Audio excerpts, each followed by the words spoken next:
Bien, buenas tardes. Buenas tardes a todos. Los saluda el abogado notario Marco Antonio Becerra Saya. ¿Cómo están? Espero que se me escuche bien y que se me vea también y que se pueda ver lo más importante, las diapositivas que he preparado para esta ocasión. Por favor, si el sonido no fuera el correspondiente, el apropiado, si no se me escuchara bien, agradeceré me lo hagan saber. Bien, ¿cuál es el propósito de esta charla hoy día? ¿No? Gracias por avisarme. ¿Cuál es el propósito de estas 2 horas que vamos a pasar juntos? Y las cuales yo agradezco al Centro Especializado en Bienes y Raíces y Finanzas IBR por permitirme acercarme a ustedes para conversar un poquito, ¿no? A propósito de básicamente algunos temas harto relevantes que tienen que ver justamente con el gran registro de predios, ¿no? Lo que era, o también llamado el registro de la propiedad inmueble, y de modo en particular con 2 o 3 temitas interesantes, ¿no? Uno que tiene que ver justamente con el tema de los llamados estudios de títulos. ¿Cómo hacer un estudio de títulos? ¿Qué es un estudio de títulos? ¿Qué implica un estudio de títulos? Como todos bien sabemos, para adquirir una propiedad, esta tiene que estar saneada.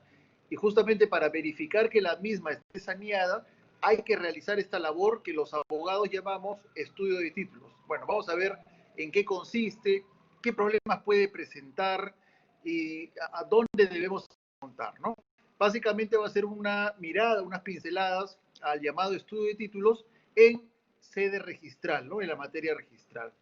Quien les habla, como les dije, es notario público, pero también ha sido registrador público de registro de predios por muchos años, con lo cual esos son temas pues que de alguna manera me son afines, así que yo estoy llano al final de la disertación a responder todas las preguntas que ustedes tuvieran a bien formular, ¿no? Luego ese es el primer tema, entonces, estudio de títulos. En segundo lugar, vamos a ver el tema de la bancarización, ¿no? Hoy día mucha gente desconoce qué implica la bancarización, ¿no? ¿Qué necesidad? Hay mucha gente que me dice, Marco, me dice, ¿sabes qué? Quiero llevar una compra-venta a tu despacho, pero ya el precio ya se pagó hace tiempo. Ya se pagó hace tiempo, entonces no va a haber un medio de pago, no va a haber un cheque, no va a haber un voucher del banco. ¿Se puede realizar esa compra-venta, esa escritura pública? ¿Se puede formalizar? ¿Sí o no? ¿Qué dice la norma, no? O en muchos casos se busca simular actos jurídicos, ¿no? Por ejemplo, una persona quiere que su amigo o amiga tenga una determinada propiedad y entonces quiere simular, o por determinada cuestión, o quiere simular una compra-venta, o un padre o un hijo quiere simular una compra-venta. ¿Se puede hoy día simular una compra-venta? Antes era muy frecuente, ¿no? Es decir, sí, compra-venta, el precio son $100,000 y ya pagados con anterioridad. ¿Se puede hacer eso hoy día? Vamos a ver que ya no se puede hacer. ¿Por qué no se puede hacer? ¿No es cierto? ¿Qué es lo que dice la norma? Entonces vamos a hablar un poquito del tema de medios de pago también. En tercer lugar, vamos a ver el tema central, ¿no es cierto?, de la exposición, que es la llamada prescripción adquisitiva de dominio, que es justamente, claro, llevada en vía notarial, que es un procedimiento a través del cual se reconoce justamente a un poseedor, ¿no? Que es un poseedor que reúne determinados requisitos que la norma ha previsto. Y entonces ese poseedor, al cumplir con estos requisitos que ya vamos a mencionar cuáles son, el notario, en este caso en particular, y también el juez, por supuesto, lo declara, ojo, lo declara, no lo convierte, sino que lo declara en propietario, ya es propietario por el transcurso del tiempo, pero el notario además ya lo declara formalmente, le da, si ustedes quieren, un título, ¿no es cierto?, un título con el cual puede acceder al registro público y convertirse, ¿no?, en razón prescripción, puede convertirse en propietario, se va a convertir en propietario. Entonces, vamos a ver todo lo que involucra la prescripción adquisitiva de dominio llevada en sede notarial. Y por último, el cuarto gran tema que vamos a tratar de tocar hoy día, ¿no?, si el tiempo lo permite, es el referente a las rectificaciones de áreas, linderos y medidas perimétricas, ¿no? ¿Qué pasa? Que ciertamente, en no pocas ocasiones se presentan estos problemas cuando alguien por ejemplo, a adquirir una propiedad o va a vender, ¿no? Y advierte que su casa tiene, bueno, en la partida registral dice 300 metros cuadrados, pero resulta, y se lo va a vender como terreno, ¿no? A un inmobiliario. Resulta que cuando el inmobiliario llega a la casa, advierte que el terreno no tiene 300 metros cuadrados, tiene 295 metros cuadrados. Eso justifica el porque a veces me han preguntado, ¿no? ¿Y para qué interés tengo en hacer una rectificación de área de interés? Simplemente vendo la casa. Pero hay una razón que justifica justamente y que hace necesario llevar este trámite de rectificación de área, linderos o medidas perimétricas. Entonces vamos a ver cuándo urge este trámite, cuándo es necesario, cuándo es requisito y cómo se lleva a cabo, ¿no es cierto? ¿Cómo se lleva a cabo? ¿Ok? Entonces, bueno, dicho esto, en este panorama, vamos a empezar por el principio, ¿ok? Entonces, hablemos un poquito del tema de los estudios de título. Como ya dije, los estudios de títulos son justamente, involucra una labor jurídica que se puede hacer, ojo, en diferentes, ¿eh? Se puede hacer en el frente registral, es decir, hacer el análisis en el registro público de si la propiedad merece ser, por ejemplo, adquirida en razón a que la misma esté saneada, ¿no? Por ejemplo, que no tenga embargos, no haya hipotecas, que el propietario esté consolidado debidamente, que esté inscrito correctamente, que no sea una anotación preventiva, que si se trata de un lote ya esté urbanizado totalmente, que si me lo están vendiendo como urbano, pero de repente es un predio rústico en el registro público, ¿qué implicancias tiene esto? ¿Se puede sanear? Es decir, el estudio de títulos es esa labor efectivamente que me permite, que implica determinar si el predio está saneado a fines de adquirirlo con seguridad jurídica, para mantener el derecho adquirido y adquirir un derecho pleno y sano. Como digo, el primer frente es el frente registral, pero definitivamente hay otros más, ¿no? El otro segundo gran frente sería el frente municipal, que no vamos a tocar en esta oportunidad, ¿no? Pues es todo un gran tema, pero hay que mencionarlo. ¿Qué implica este frente municipal? Claro, habrá que ver lo siguiente, ¿no? Que si le voy a comprar a Juan Pérez, según los registros públicos, le voy a comprar a Juan Pérez, claro, habría que ver si en el HRPU, ¿no es cierto? Si en el HRPU aparece, ¿no es cierto?, el recibito del impuesto a predial, aparece Juan Pérez como propietario. Porque de repente hay una discordancia y no aparece Juan Pérez, aparece una sucesión, ¿no es cierto?, del papá de Juan Pérez. Entonces, esto tiene implicancias, está bien, está mal. Lo óptimo sería que aparezca también el impuesto predial, por supuesto, a nombre de Juan Pérez, para que haya plena concordancia. ¿Es importante? Por supuesto que es importante. Ya lo vamos a ver dentro de un momento cuando hablemos de fe pública registral. Pero sí es importante y en la medida de lo posible debería, y esto lo debería exigir el propietario, tenderse a que haya plena correspondencia entre el nombre que aparece en la partida registral y el nombre que aparece en el recibo del impuesto predial, ¿no? Para que no haya mayores problemas luego. Pero bueno, este saneamiento a nivel municipal también involucra verificar que estén pagados los impuestos, ¿no es cierto? Que no haya deuda de servicios, ya aparte de la municipalidad, ¿no? En Luz del Sur, lo que fuere, ¿no? Entonces son otros frentes, pero nosotros nos vamos a abocar básicamente a hacer el análisis en el estudio de títulos en temas registrales. Y en esa medida, fíjese, a veces por desconocimiento, ¿no es cierto? Se frustran algunas adquisiciones, ¿no? Y transferencias de bienes. Me explico, ¿no? No son pocas las ocasiones y para esto, ojo, hay que recurrir a la norma, pero yo aconsejo siempre, señores, no solamente ver la norma. Miren, si estamos haciendo un análisis en los registros públicos, es importante también revisar norma sustantiva, pero además los reglamentos del registro, ¿no? En este caso sería el reglamento de inscripciones del registro de predios, pero además, señores, también las resoluciones del tribunal registral. Esto es importantísimo, porque el tribunal registral, como segunda instancia, es un ente, en primer lugar, que promueve, ¿no es cierto?, que es pro inscripción. Y debe ser así, porque si ustedes leen el artículo primero del texto único ordenado del Reglamento General de los Registros Públicos, allí dice que la finalidad del procedimiento registral es la inscripción, lo cual debe estar siempre presente en los registradores. Cuando se presenta un título, la finalidad del mismo no es que se observe, es que se inscriba. Esto lo dice el propio reglamento. Ahora, no es mera poesía. ¿Esto qué quiere decir a los fines prácticos? Que si el registrador tiene la balanza, la posibilidad de observar o inscribir, tiene que privilegiar la inscripción. O si tiene que hacer interpretación de una norma donde encuentra dos o más posibilidades, tendría que tomar aquella que propende a la inscripción. La idea del registro es que se inscriba. ¿Por qué? Porque nuestro registro público es un registro inexacto. ¿Cómo que inexacto? Por supuesto, los registros públicos son inexactos en la medida que son declarativos. Cuando alguien va, señores, a registros públicos a inscribir una compra-venta de un predio, ojo, con la inscripción no se va a producir la transferencia. La transferencia ya se produjo antes, con el acuerdo entre las dos partes, comprador y vendedor. Allí se produce la transferencia de derecho. Y si ustedes quieren la minuta, si ustedes quieren, ¿ok? Con la firma de la minuta, ni siquiera hay que llegar a escritura pública. El acuerdo basta.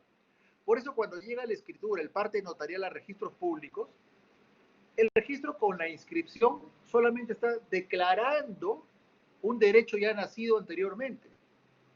De tal manera que si esto es así, y así es, si esto es así, quiere decir que los derechos se transfieren fuera del registro, fuera del registro. Por tanto, cuando usted, señor, señorita, doctores, doctoras, arquitectos, ingenieros, cuando todos ustedes leen una partida registral de los registros públicos, están viendo una realidad, una situación jurídica en determinado momento, pero no necesariamente es la realidad jurídica, porque puede ser que ese derecho ya haya sido transferido a otra persona, lo que pasa es que todavía no llega al registro, porque repito, los derechos en el Perú mayoritariamente se transfieren fuera del registro. Entonces, hay que atender, señores, como les decía, al tribunal registral, a las resoluciones, a los reglamentos de inscripciones, para verificar qué salidas da el tribunal cuando se hace algunos estudios de título. Miren, yo les decía que se frustran muchas transferencias de predios por desconocimiento, por no revisar los reglamentos, por no revisar las resoluciones del tribunal registral, sobre todo las vinculantes, ¿no? Fíjese, imagínense que usted está haciendo un estudio de títulos. Le va a vender a usted Juan Pérez Pérez. Imagínense que el vendedor es Juan Pérez Pérez. Espero que entre el público no esté Juan Pérez, ¿no? Si no, mil disculpas por tomarlo como ejemplo. Pero imagínense que esté Juan Pérez Pérez. Entonces, es el vendedor. En el registro público aparece Pérez con Z al final, ¿no? Pero cuando llega la escritura pública, o cuando usted conversa y revisa la documentación, ve que el vendedor advierte que el vendedor es Pérez, pero no con Z, sino con S, según su documento nacional de identidad. Hay una discrepancia, por supuesto que sí. Y esa discrepancia, lo más probable es que sea observada por el registrador y de tal manera que no va a proceder la inscripción de la compraventa, porque hay una discrepancia. Y al registrador tiene que constarle contundentemente, plenamente, que el vendedor es la persona, la misma persona que figura en el parte notarial de transferencia. ¿Ok? Entonces, en ese caso, hay resoluciones del Tribunal Registral que dicen que cuando hay discrepancia de nombres, estas no necesariamente llegan a una denegatoria de la inscripción, y que más bien hay que atender justamente a algunos factores de conexión, ¿no? Que nos permitan establecer la identidad de quien aparece en la partida registral con quien está apareciendo en el parte notarial de la escritura, ¿no? De tal manera que si, imagínense ustedes, Juan Pérez Pérez, que aparece en la partida registral con Z, tiene número de DNI cuando compró, número 1.000.000, por decirles, 1.000.000, ok. Y si ustedes advierten, el registrador advierte que el documento de identidad con el cual se identifica en la escritura pública también tiene número de 1.000.000, solo que aquí aparece SS, quiere decir que se trata de la misma persona, porque el documento de identidad es el mismo, es uno solo. De tal manera, salvo por supuesto casos anómalos de doble DNI, que son casos extraordinarios, ¿no es cierto? Para el ejemplo, una discrepancia de nombre, ¿cómo se salva? Advirtiendo que el documento de identidad es el mismo que aparece en el registro con el que aparece en la escritura pública. Con una partida de nacimiento, con una partida de matrimonio, con una constancia C5, una constancia histórica del RENIEC, donde aparece, por ejemplo, este ejemplo es típico, ¿no? Aparece Juan Pérez Pérez con número de libreta electoral. Juan Pérez Pérez tiene 85 años y está vendiendo. Y en el registro aparece con libreta electoral. Los más jovencitos de repente no la conocen, la libreta electoral, pero esto es de hace mucho tiempo. Y hoy día el DNI es otro y tiene otro número. Bueno, ¿cómo se salva esta discrepancia de documentos? Con una constancia histórica de RENIEC, expedida por RENIEC, donde aparece Juan Pérez Pérez y aparecerán todos los documentos de identidad que ha tenido a lo largo de su vida. ¿No es cierto? Esa es una constancia histórica del RENIEC. ¿Ok? Entonces, ¿es posible salvar la discrepancia de nombre? Sí. Esto no imposibilita una adquisición de derechos. Es importante. Lo mismo sucede con la identificación del bien, señores. El bien aparece en muchas oportunidades. Miren, esto es importante, ¿no? Imagínense que aparece de la siguiente manera. En la escritura pública, ¿no? Imagínense que en la escritura pública están vendiendo de tal forma. Dice, se vende el lote 22, ¿ok? Imaginemos, ¿no? Lote 22 de la manzana K, de la calle, de la avenida Aviación, urbanización San Borja, distrito San Borja, ¿ok? Y en registros públicos no aparece el número de lote, solo aparece la numeración directamente. O mejor aún, miren, este ejemplo es más interesante. Imaginemos que solamente aparece el número de lote en la escritura pública, lote 22 de la manzana K, urbanización San Borja. Eso aparece en la escritura pública, pero en registros públicos aparece con numeración. Y también aparece el lote 22 de la manzana K. Si bien no ha sido descrita igualito, ¿no es cierto?, a exactitud, como está en la partida registral, definitivamente eso no quiere decir que sean predios distintos. Hay elementos de conexión suficientes para establecer que se trata del mismo predio. Es más, se ha citado en la escritura pública el número de partida registral que coincide con la partida del registro. ¿Cómo podríamos observarlo? No tiene sentido. O imaginemos ahora lo siguiente, ¿no? Y esto va para los registradores públicos. Imaginemos que en el parte notarial, en la escritura pública, se dice, vendo el lote 22, manzana K, de la urbanización San Borja, con numeración Avenida Aviación 2489, distrito San Borja. Y en registros públicos solamente dice lote 22, manzana K. O sea, en registros públicos no aparece la numeración. Pregunta, tendría que el registrador, y esto es recurrente, observar y decirse, no, primero tiene que inscribirse la numeración, porque acá en la escritura pública han citado una numeración y en registros públicos no está. Inscriba previamente la numeración para proceder a inscribir la compra-venta. ¿Usted sabe lo que implica tramitar en una municipalidad un certificado de numeración? Es un mundo. Hay que hacer hasta planos. Es un mundo. Y no tiene sentido, porque el propio registro se ha dicho, ojo, cuando hay elementos de conexión suficientes para establecer que se trata de la misma persona o del mismo bien, en este caso, debe inscribirse, debe proceder a la inscripción. ¿Okay? Entonces ahí tampoco no cabe inscribirse. Otro ejemplo, el tema de la falta de declaratoria de fábrica. Como todos sabemos, la declaratoria de fábrica es un tema administrativo que implica que en el registro se inscriba la construcción, lo que hemos construido, ¿no?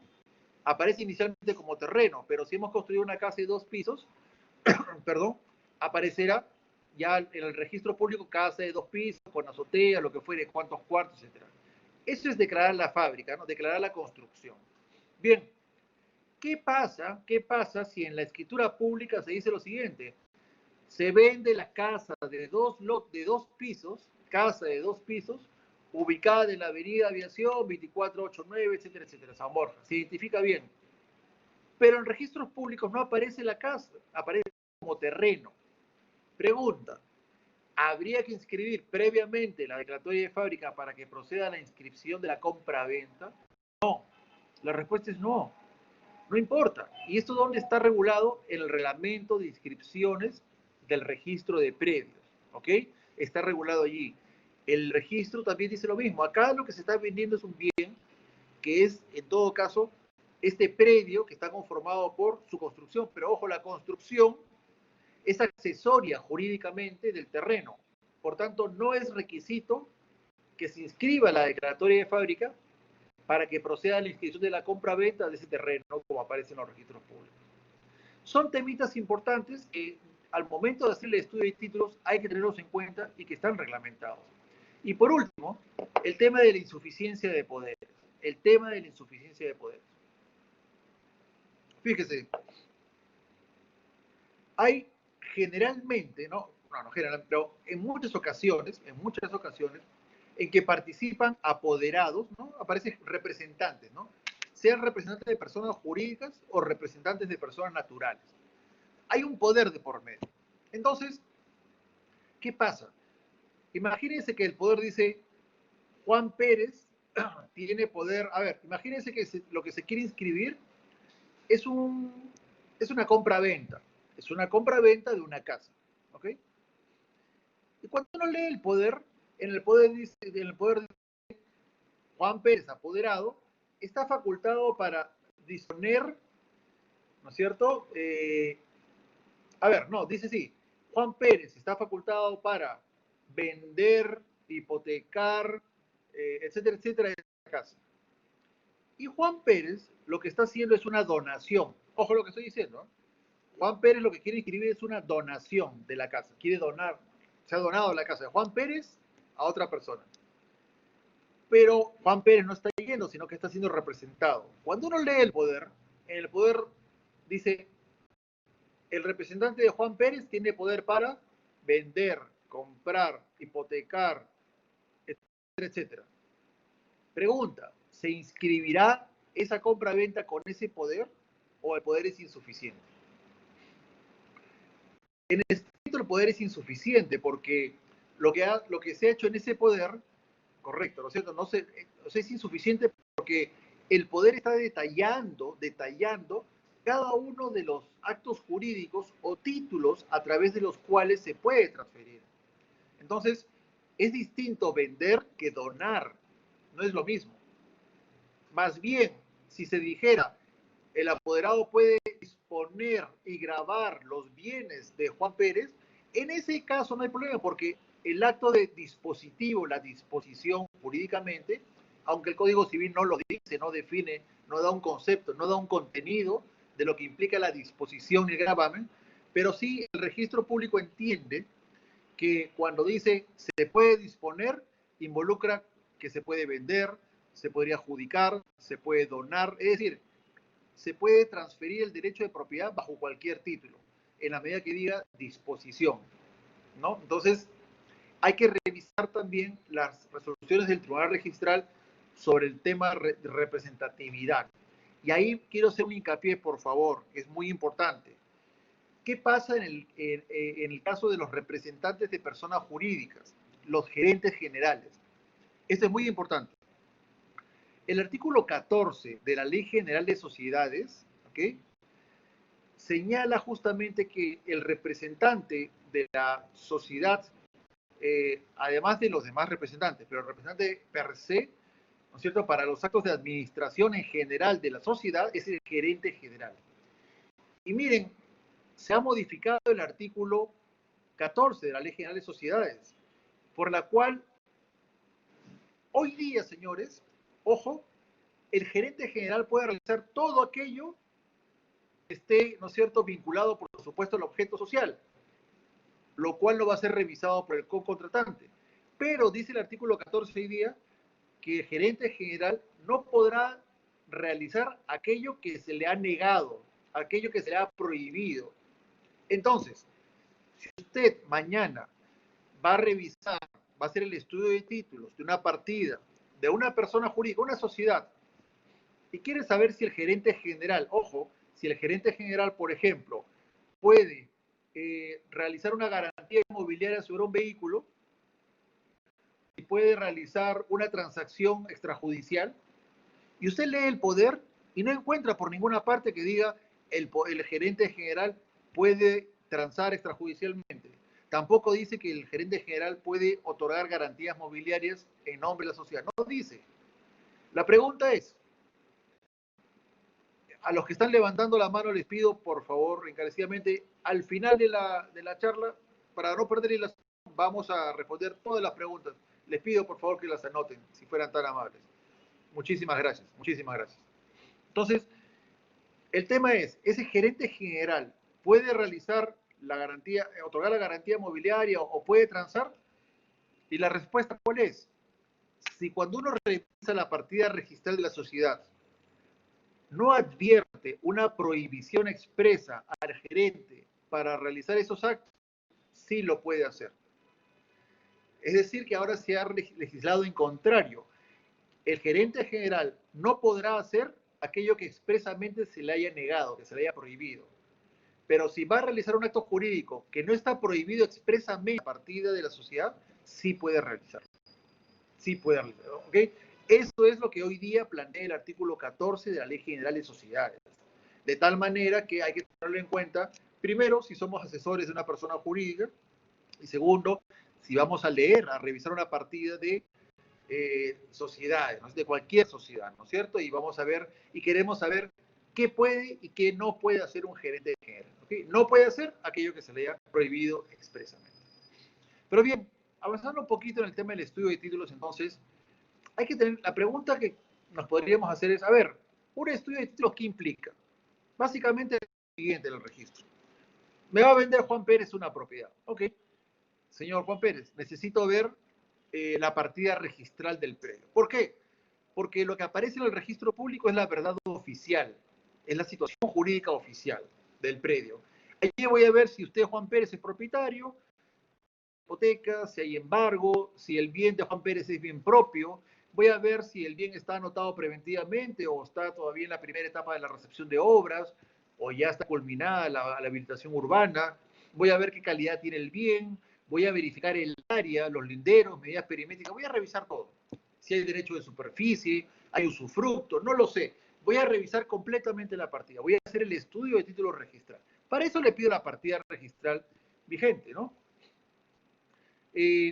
¿Cuál es la vigencia de la partida registral? ¿Con qué antigüedad tendría que pedirle? ¿3 días? ¿3 meses? ¿Cuál es la vigencia de una partida registral? ¿Qué tanto tiempo está vigente la partida registral? Fíjense, ni un segundo, ni un segundo. La partida registral, ¿qué pasa? Que si hoy día, imagínense que ustedes han obtenido una partida registral hoy día a las 10 de la mañana y 5 minutos de un predio que quieren adquirir. A las 10:06 se puede haber inscrito una compraventa. Al minuto siguiente de expedido, que no va a figurar en la partida que usted tiene, porque recién se ha inscrito un minuto después. ¿No es cierto? Entonces, ojo, es falso que las partidas registrales tengan vigencia de 3 meses o 30 días. No, no, no es falso. Por eso existen mecanismos para asegurarse, ¿no? ¿Cuáles son estos mecanismos? El bloqueo registral, por ejemplo, es uno de ellos, ¿no? El bloqueo. ¿Qué quiere decir con el bloqueo? Ok, señor, yo le pago a usted el precio en la medida que cuando se inscribe el bloqueo no haya ningún título incompatible con mi adquisición. Entonces, el bloqueo es un mecanismo, por ejemplo. ¿Por qué? Porque, repito, las partidas registrales no tienen vigencia. Su vigencia es al momento de su expedición, en todo caso. Entonces, bueno, yo les decía, yo pido la partida registral, ¿no? ¿Y qué pido? ¿Qué pido? Bueno, sí, la alerta registral por supuesto que sirve. La alerta registral es un mecanismo de seguridad jurídica para saber si es que están tocando nuestra partida registral, si alguien ha presentado un título, ¿no es cierto? Pero aquí estamos en la revisión del estudio de la partida registral en este instante. La pregunta es, a ver señores, Juan Pérez ha adquirido la propiedad en el año 2015. 2015. La pregunta es, cuando usted realice su estudio de títulos, ¿qué tiene que verificar en lo que se refiere a la compra-venta, al título que tiene Juan Pérez como adquirente de la propiedad? Juan Pérez le va a vender a usted, ¿no? O a su cliente. ¿qué tenemos que revisar? ¿Hasta qué tanto tenemos que retroceder en la revisión de las adquisiciones? Explico. Miren, Juan Pérez adquirió en el año 2015. Ok, han pasado 5 años, ¿no? Grosso modo, 5 años. Bien. En el 2015 adquirió Juan Pérez. Juan Pérez adquirió de otra persona, ¿no es así? Ok. Esa persona A adquirió en el 2005. Y así, ¿no? Han habido varios propietarios. La pregunta es, ¿yo tengo acaso que revisar todas las transferencias? ¿O me interesa solo la última transferencia por la cual adquirió Juan Pérez para ver si adquirió bien? ¿O qué es lo que tengo que revisar? ¿Por qué? Para empezar, ¿por qué tengo que revisar estas cosas? Miren, si una persona, digamos que en el año 70, 1970, le adquirió la propiedad y luego le vende a esa persona A, le vende a B, y esa B le vende a C, a ver, vamos a ver si es la última. ¿Y por qué? Y esa C le vende a D, y D le vende a Juan Pérez en el 2015, ¿ok? Habría que revisar, según el principio de fe pública registral regulado en el artículo 2014 del Código Civil, habría que revisar la última, como dijo ahí uno de los participantes adecuadamente, hay que revisar la última transferencia, es decir, aquella por la cual Juan Pérez adquirió, ¿no? Juan Pérez con su transferente, que ahora me va a vender a mí. ¿Para qué? Para ver efectivamente que la compra que hizo Juan Pérez es válida, que no tiene ningún vicio de nulidad, para asegurarme que el derecho de Juan Pérez es un derecho sólido, con lo cual quiere decir que si él adquirió bien, me va a vender bien a mí el derecho, porque ojo, si Juan Pérez no adquirió bien, hay algún vicio que implique la nulidad, por ejemplo, en principio, desde el punto de vista del derecho civil, yo no puedo adquirir nada. Porque si Juan Pérez no adquirió nada, ¿cómo me va a vender algo que no adquirió nunca? ¿Me explico? Esto desde el punto de vista del derecho civil. El derecho registral, que forma parte del derecho civil, pero el derecho registral a través del principio de fe pública registral, dice que sí, pues, si quien compra, imagínense que yo le voy a comprar a Juan Pérez y yo desconozco de algún vicio registro público, porque no se advierte del registro público este problema, ¿no? Que por ejemplo podría ser la incapacidad del quien adquirió en ese momento, de quien le transfirió, ¿no es cierto?, Juan Pérez. Ok, si yo soy de buena fe, adquiero onerosamente, inscribo mi derecho, ok, principio de fe pública registral, voy a mantener mi adquisición. Pero entonces esto implicaría solamente ver la última relación jurídica. Sin embargo, señores, sin embargo, imagínense ustedes que cuando yo le voy a comprar ahora a Juan Pérez, imagínense que mi adquisición tiene un vicio jurídico, cualquier vicio jurídico que implique la nulidad de esta adquisición mía. ¿Saben cómo la podría salvar? ¿Saben cómo la podría salvar? La podría salvar valiéndome de la prescripción adquisitiva de dominio. Es decir, fíjense que Juan Pérez adquirió en 2015. Quiere decir que Juan Pérez hoy día que me vende tiene ¿cuánto? 5 años de propietario. Y por tanto se presume 5 años de poseedor, Bueno, ahí ya tiene 5 años de poseedor. El trámite de la prescripción adquisitiva de dominio implica justamente que a los poseedores que reúnen ciertos requisitos, como la actuar de buena fe, ¿no es cierto?, actuar públicamente, dirigirse como propietario, ¿no?, y entre otros que vamos a ver, esta persona es propietario, pero no por la compra-venta, no solo por la compra-venta, es propietaria originariamente por el mero transcurso del tiempo y cumpliendo con estos requisitos que señalo de buena fe, de adquisición pública, de manejarse públicamente frente a los demás, etcétera, etcétera. Entonces, no solamente hay que tener en cuenta para un estudio de títulos, señores, la última relación jurídica. La última relación jurídica por la cual Juan Pérez sirve efectivamente para la fe pública registral. ¿Es muy importante? Por supuesto que es importante. Pero también es importante retroceder desde hoy día que voy a adquirir 10 años hacia atrás. 10 años hacia atrás. ¿Para qué? Para mañana más tarde, si si en algún momento alguien quisiera mencionar que hay alguna nulidad por X motivo, yo puedo ampararme en la prescripción más larga, la prescripción larga, que es ¿de cuánto? De 10 años. Entonces, ¿me importa la última relación jurídica por la cual adquirió Juan Pérez, que va a ser mi menor? Sí, me importa. Pero también me importa irme un poquito más allá hasta llegar a los 10 años. ¿Para qué? Ante cualquier problema, cualquier eventualidad, poder ampararme en la posesión y que se me tenga como propietario, tal vez no por la compra-venta que hice, porque puede tener algún vicio jurídico, pero sí por la posesión, porque hay suma de plazos posesorios. ¿Ok? Bien, a ver, ahora, entonces, el estudio de títulos tiene un plazo determinado, ¿no? Como les digo, la última relación jurídica para la fe pública registral y un plazo de 10 años para el tema de la posesión. Ahora, sin embargo, la fe pública registral, señores, ustedes si han revisado el artículo 2014, miren, la mayor aspiración que puede tener un adquirente en el registro, ¿no? La mayor aspiración que puede tener un adquirente en el registro es que es convertirse en tercero registral. ¿Quién es el tercero registral? Es aquel que aparece en el artículo 2014 del Código Civil, la fe pública registral. Es decir, tercero registral es aquel, imagínense en el ejemplo de Juan Pérez, ¿no? El ejemplo de Juan Pérez. Si yo le voy a comprar hoy día a Juan Pérez, voy a comprar, quiere decir que voy a adquirir onerosamente. Uno. Dos, voy a adquirir de una persona que ha escrito su derecho en el registro. Tres, voy a inscribir mi derecho. Cuatro, soy de buena fe, porque cuando leo la adquisición de Juan Pérez, no advierto ningún defecto jurídico en su adquisición, no advierto ninguno, ¿no es cierto?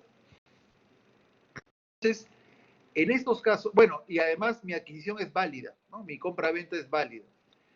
En esos casos yo soy tercero registral. Me voy a amparar en la fe pública registral del 2014 del Código Civil.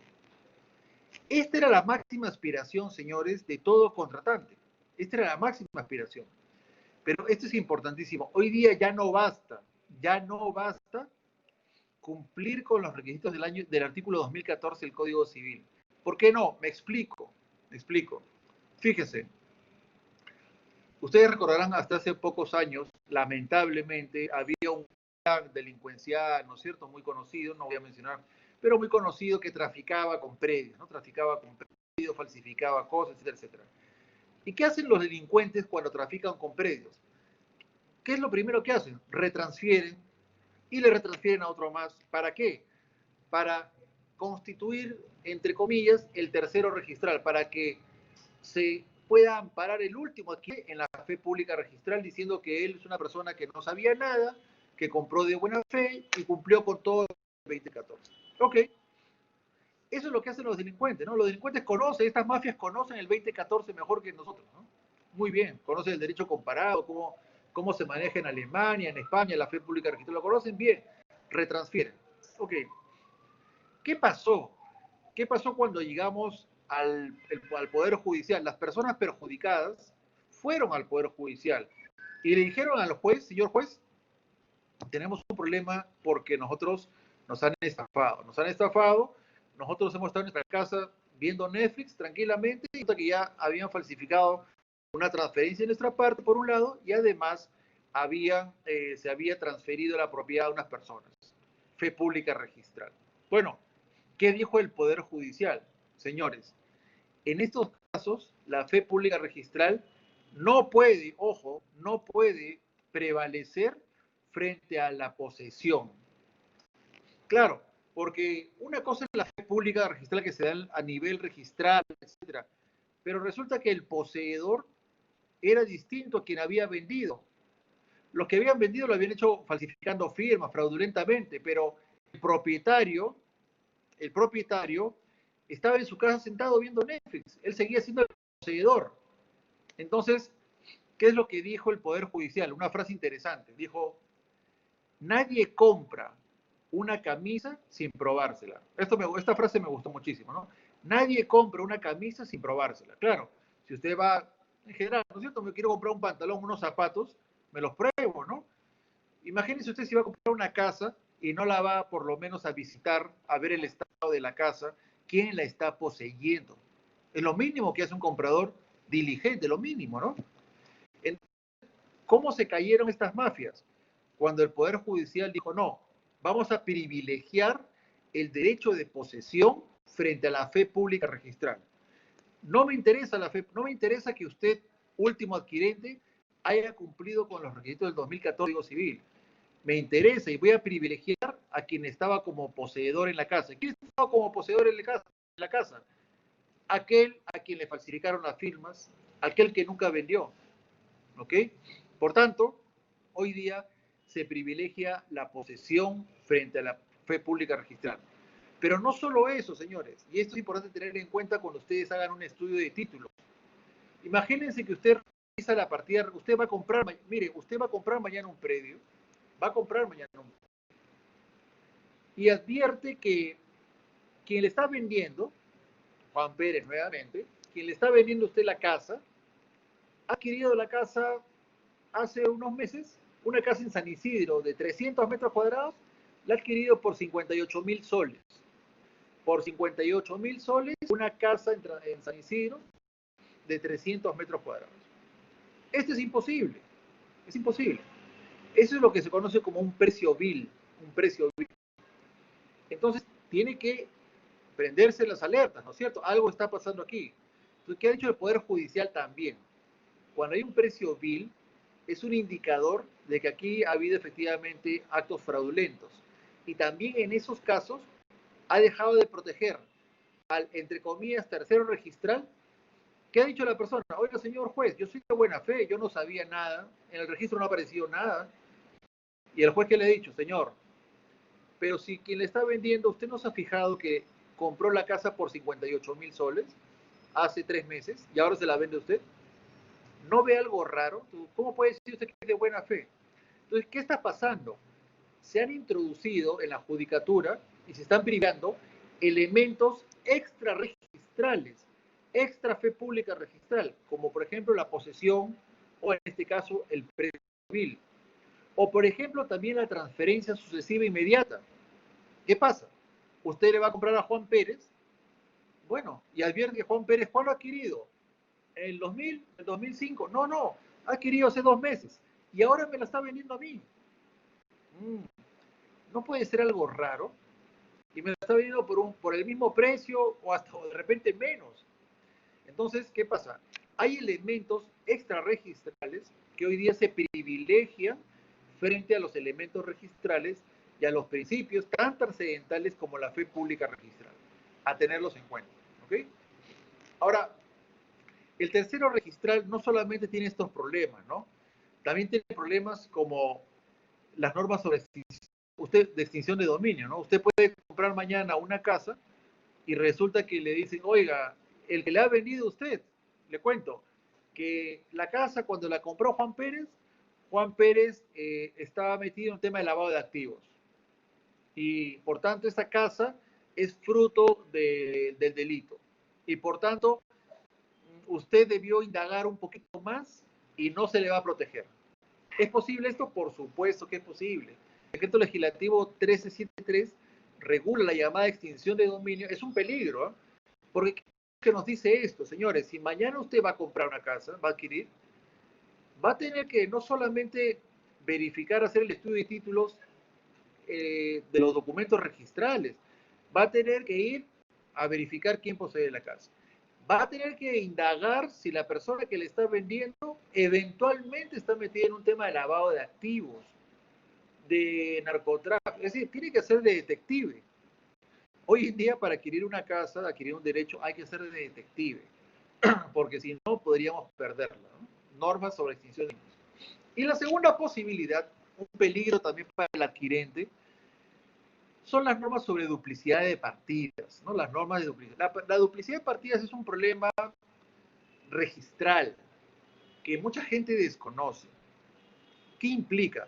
La duplicidad de partidas implica que cada bien que esté inscrito en los registros públicos, cada bien, imagínense, cada uno su casa, o un terreno, o los departamentos en general, todos los bienes inscritos en los registros públicos están representados, o casi todos los bienes, ¿no? Gráficamente con planos.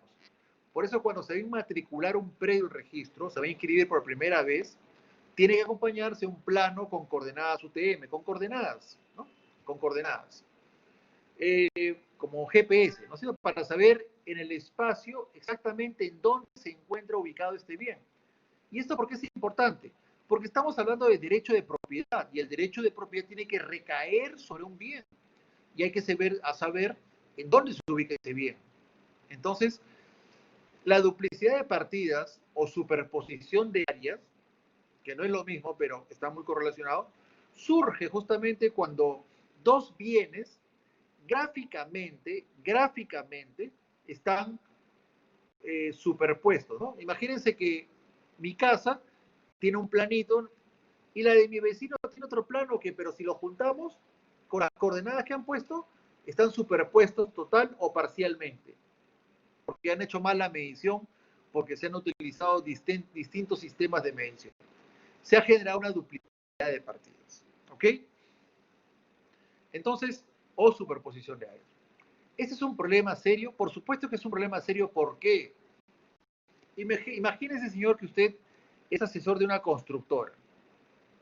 La constructora ha comprado una casa, la va a demoler y va a, antes que me olvide, por favor, como les dije, por favor, al final vamos a responder todas las preguntas, todas las inquietudes. Imagínese entonces que usted está asesorando a una constructora. Perdón. Y la constructora ha comprado la casa para demolerla, una casa para demolerla y construir un edificio de 10 pisos. Bueno, compra, paga 2 millones de dólares por la casa en Miraflores, 300 metros cuadrados, y resulta que mientras que está construyéndose el edificio, ya va a empezar a vender los departamentos, ¿no? En preventa, resulta que le llega una resolución del registro público a la constructora, donde le señalan que la casa, el predio que ha adquirido, está superpuesto, tiene superposición de áreas con su vecino. Hay una superposición parcial. Pero no solo eso, le dicen además en la resolución que ese predio suyo que ha adquirido, ese predio, es el predio más reciente y que por tanto se va a cerrar. Ojo, en una partida, en una superposición de áreas, se cierra la partida más reciente o menos antigua. Entonces, imagínese usted lo que va a suceder. Nadie va a comprar ningún departamento. Nadie va a comprar ningún departamento. ¿Por qué? Porque la partida va a estar cerrada. O si alguien compra un departamento, la van a cerrar en cualquier momento. Y esa partida, hasta que no se solucione judicialmente, si es el caso, esa partida nadie la va a aceptar en hipoteca, nadie va a comprar, no va a poder revenderse ese bien. Entonces, la constructora no va a poder simplemente, lamentablemente, no va a poder vender ningún departamento. Entonces, ojo, hay que descartar la superposición de áreas. Hay que descartar la superposición de áreas, definitivamente. ¿Cómo se hace esto? Con un certificado de búsqueda catastral. Generalmente, las personas no recurren a este certificado de gravámenes llamado búsqueda catastral. Pero hay que recurrir justamente para que el registro nos diga lo siguiente, señor. A ver, usted me ha traído en un plano dibujado por usted con su ingeniero, me ha traído con las coordenadas que su predio está en estas coordenadas. Ok. Voy a ver si está o no está superpuesto. Entonces el registro va a hacer la evaluación, su mosaico, y le va a decir, ok, si está o no está superpuesto. Ya sabe que si está superpuesto, no le conviene comprar. Hay un problema serio que resolver, ¿no es cierto? Ojo, en el estudio de títulos también es importante comprender el tema del certificado de búsqueda catastral. Ahora bien, para terminar ya con este tema, ¿no?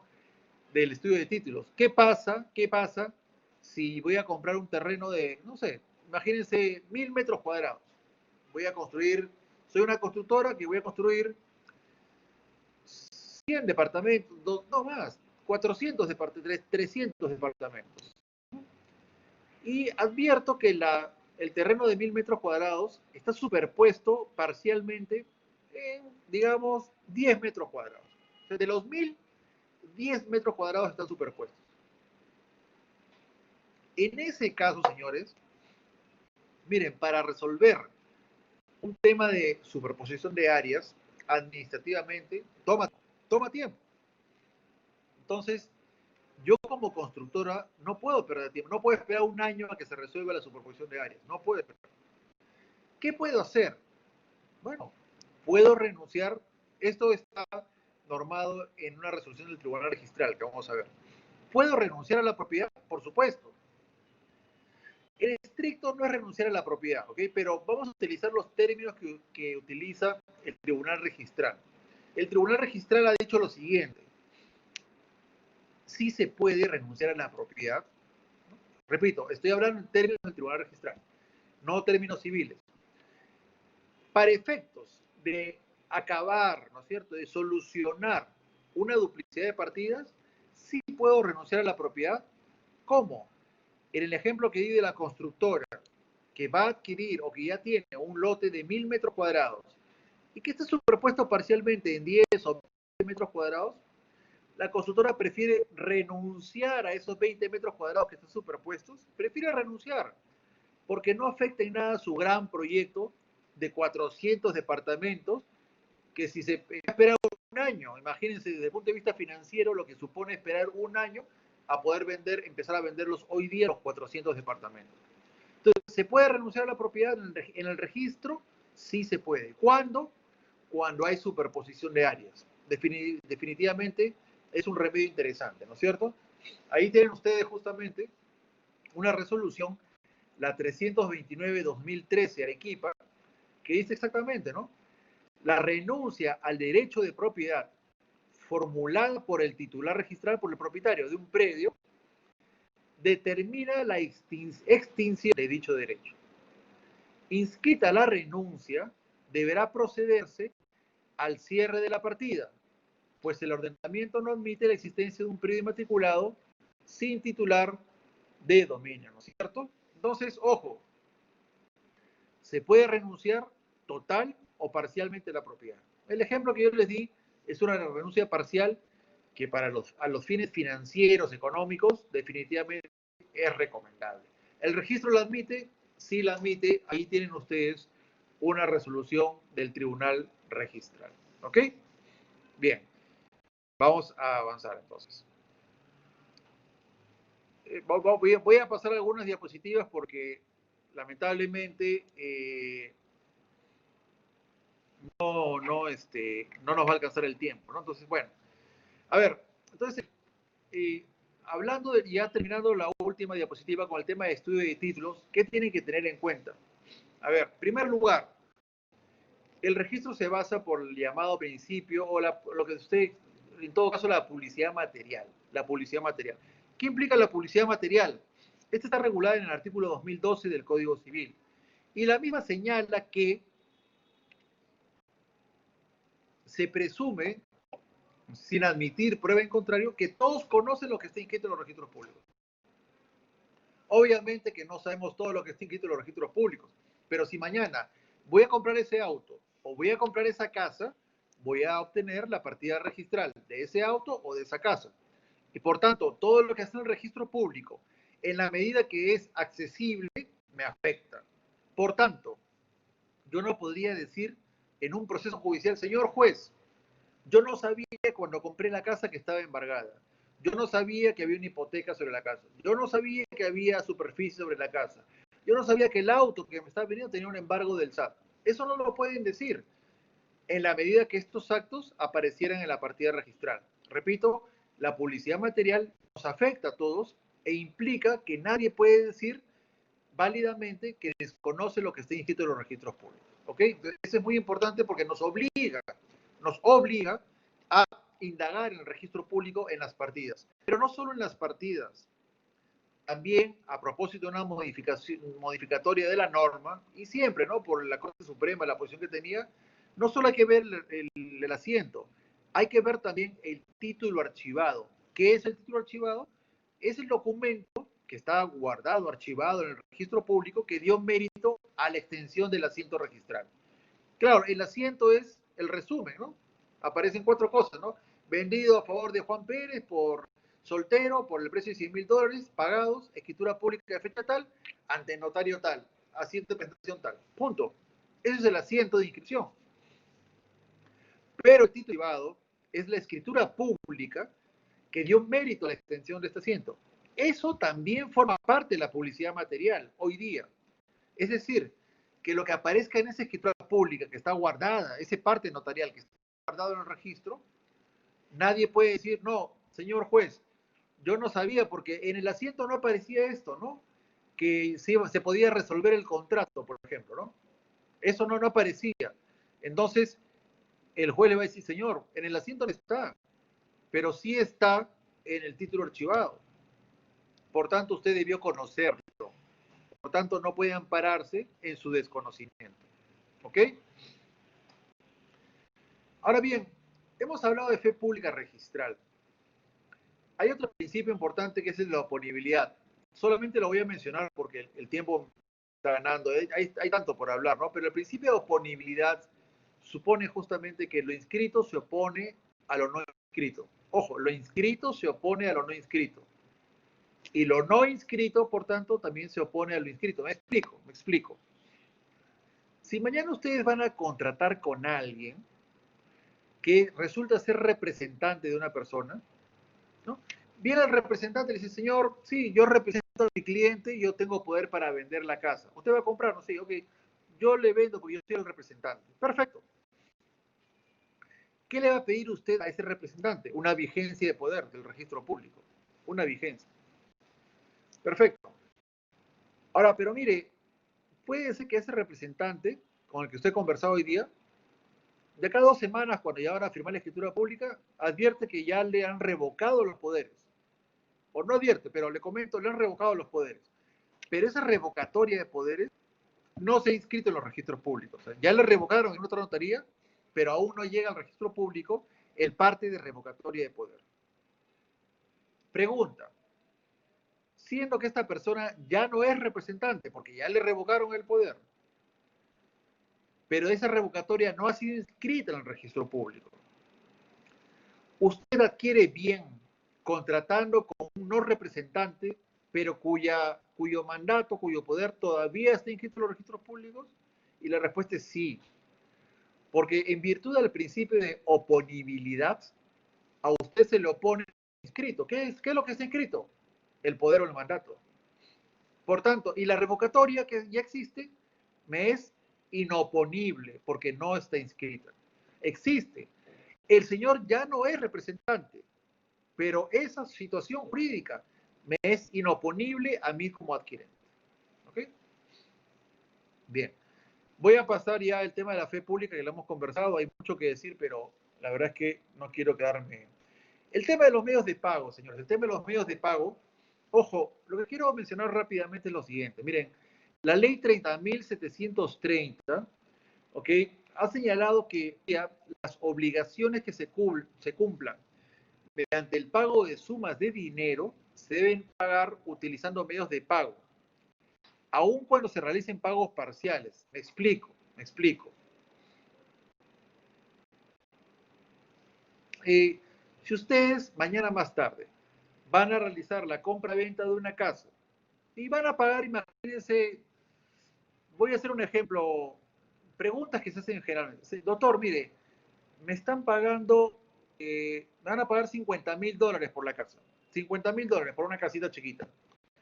Pero a mí ya me pagaron 10.000, hace un tiempo ya me pagaron 10.000. Entonces, solo me van a dar un cheque de 40.000. Solo me van a dar un cheque de 40.000. Pero ponga usted que el precio es 50, sino que ya me pagaron 10.000 con anterioridad. ¿Es posible eso hoy día? No, eso no es posible. El notario no va a escriturar, ningún notario va a escriturar esa compra-venta. Porque hoy día la norma dice que en aquellas operaciones, en el ejemplo, en las transferencias de derechos que superen las 3 UITs, o sea, 12.000 y pico de soles, en esos casos tiene que acreditarse el medio de pago, aun cuando haya pagos parciales, ¿no? Entonces imagínense que son $50.000 y se han hecho pagos parciales menores a 3 UITs. Pregunta, ¿esos pagos parciales de 5.000, 5.000, 5.000 ¿se tiene que acreditar con medio de pago? Sí, porque lo que importa es el precio total. Si el precio total supera las 3 UITs, tiene que acreditar medios de pago, sí o sí, para la operación. ¿Y cuáles son esos medios de pago que se tienen que utilizar? Bueno, la misma norma regulada, ¿no es cierto? Hoy día podemos, no solamente es un cheque, ¿no? Sino hay depósitos en cuenta, transferencia de fondos, órdenes de pago, tarjeta de débito, cheques, remesas, cartas, etcétera, etcétera. ¿Ok? Entonces, señor, ahora, ¿qué pasa? ¿Qué pasa si el monto es menor a 3 UITs? En el caso de transferencias, estoy hablando de transferencias. Imagínense usted que mañana va a comprar un carro. Mañana va a comprar un carro. Y el carro le cuesta, por decirle, por decir, un ejemplo, ¿no? 10.000 soles. 10.000 soles. En ese caso, no hay que acreditar medio de pago, porque no se está superando las 3 UITs. En ese caso sí puede decir, señor notario, vendo A, le venda a B el auto de placa tal, por el precio de 10.000 soles, y punto. No acredita medio de pago, y el notario no le va a pedir nada, porque no supera las 3 UITs. Ahora, ¿qué es lo que hace? Yo no estoy recomendando esto, pero le cuento la realidad. ¿Qué es lo que hace alguna gente? Dice, ok, me están vendiendo un carro por 15.000 dólares.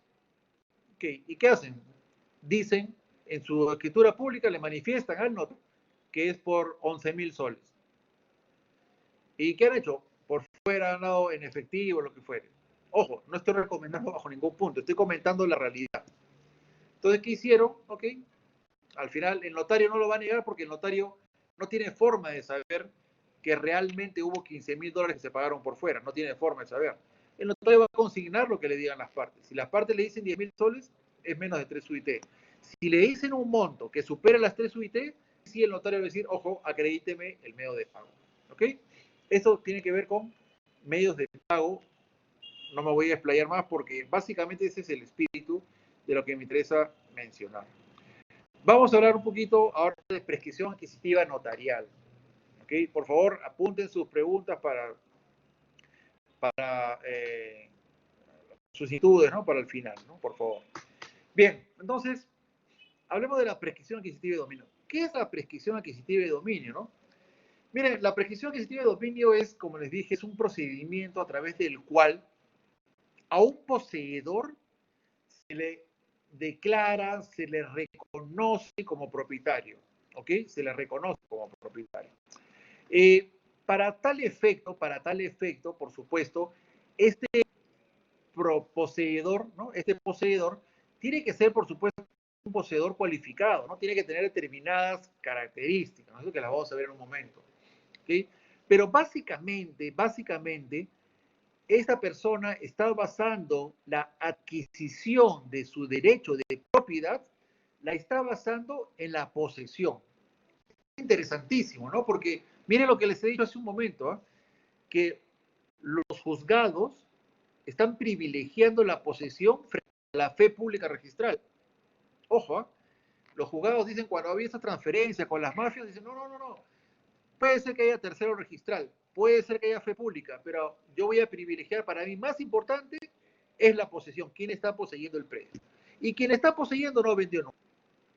Bueno, en este caso del usucapión, la prescripción adquisitiva de dominio, también llamado usucapión, ¿no? Latinazgo, en este caso también se privilegia al poseedor frente al propietario anterior. Y me explico. ¿Por qué digo anterior? A ver, pensemos en una partida registral. Hoy día en registros públicos aparece Juan Pérez, propietario. Juan Pérez, propietario. Ok, hoy día. Pero resulta, hoy 2020, ¿no? Pero resulta que desde el año 2005, ya hay una persona, un poseedor A, en esa propiedad y que se conduce como propietario públicamente, ¿no es cierto? Públicamente, pacíficamente, ¿no es cierto? Con ánimo de propiedad, se conduce como tal, ¿no? Como si fuera un propietario realmente, ¿no? No tiene ningún problema. Entonces, la pregunta es, ¿quién es el propietario? Ah, ojo, y este señor A, que está desde el año 2005, no ha ido al Poder Judicial, no ha ido a una notaría para que se le declare propietario, nada. Él está viviendo desde el 2005, pero con todas estas características, ¿no? paga su luz, vive con sus hijos allí, su esposa, ahí le mandan sus multas, su HRPU, todo. La pregunta es, ¿quién es el propietario? ¿El que está en los registros públicos inscrito? ¿O este señor que está del 2005 pero que no tiene ningún documento que lo reconozca como propietario? Y la respuesta es que el propietario real es este señor que está del año 2005 allí, a pesar que no se lo hubiere declarado propietario, pero sí lo es. El derecho lo reconoce como tal. ¿Qué es lo que falta únicamente? Que se le declare como tal. ¿Y cómo se le declara? A través justamente de un documento judicial o notarial. ¿Ok? Vamos a hablar un poquito del trámite notarial, cómo funciona. ¿Ok? A ver, para empezar, ¿cuándo conviene llevarla en la vía notarial? Mire, la vía notarial, por supuesto, es mucho más rápida, ¿no? Porque en sede judicial, lamentablemente, demora, ¿no? Demora por cuestiones de carga judicial, básicamente, ¿no? Digámoslo así. Así definitivamente, ¿no? Entonces, ¿cuánto demora en la vía notarial? Miren, probablemente podría demorar con todo 6 meses. Demora porque hay que hacer publicaciones y luego de 6 publicaciones y de la última publicación hay que verificar si es que ha habido oposición. Hay que esperar 25 días hábiles a ver si alguien se opone a la usucapión, ¿no? Entonces, esto toma tiempo. Pero, ¿qué tiempo? 6 meses. Prefiero 6 meses frente a 3 o 4 años en el Poder Judicial. Pero no siempre es aconsejable llevarla en sede notarial, en la vía notarial. ¿Por qué? Si yo sé, ojo, cuando voy al notario y le digo, señor notario, decláreme como propietario, yo estoy del año 2005 en la propiedad, decláreme como propietario. Bueno, en ese caso, tendré que tener en cuenta que él no va a venir a la propiedad, va a verificar que yo soy el poseedor, pero además va a conversar, va a entrevistar a los colindantes. ¿Para qué? Para preguntarles a ellos si efectivamente yo soy poseedor. ¿Desde qué tiempo estoy ahí? ¿No es cierto? Entonces, eh, si yo sé que me llevo mal con el colindante del costado, si yo sé que cuando mañana venga a hablar con el otro colindante, decir que no, que yo no soy poseedor, es más, ni me conoce o no quiere saber nada de mí, etc. Si yo sé que el propietario real tiene problemas de registros públicos, no el propietario real, el propietario según registros públicos, tiene problemas conmigo, aunque no aparece en ningún documento, pero me ha estado pidiendo la propiedad, ¿no es cierto? Por fuera, que por aquí y por allá. Y se va a oponer al procedimiento. ¿Y qué pasa? Cuando hay oposición en la vía notarial, el trámite se extingue, porque los notarios vemos asuntos no contenciosos. Entonces, en ese caso, ¿me conviene o no me conviene llevar un procedimiento de ese tipo en sede notarial? Pues no me conviene, definitivamente, porque va a haber oposición. Voy a gastar tiempo y dinero en vano, porque va a haber oposición. Y ojo, pregunta, ¿el notario califica la oposición hecha por un tercero? No. El notario no tiene factibilidad, no tiene sustento legal para calificar la oposición. El solo hecho de la oposición hace que el trámite culmine, ¿no es cierto? Culmine, ¿ok? Entonces, no siempre conviene llevar en sede notarial la prescripción, ¿no? Si yo sé que va a ser una prescripción con conflicto, con oposición, ¿no es cierto? Definitivamente, en este caso, tendría que irme a la vía judicial, ¿no? Ahora, eh, la norma, ¿no es cierto? La norma que regula, ¿puedo realizar la prescripción en cualquier bien? No. Voy a avanzar un poquito rápido, pero miren, en inmuebles rústicos, ni eriazos, se puede llevar a cabo el trámite notarial de prescripción.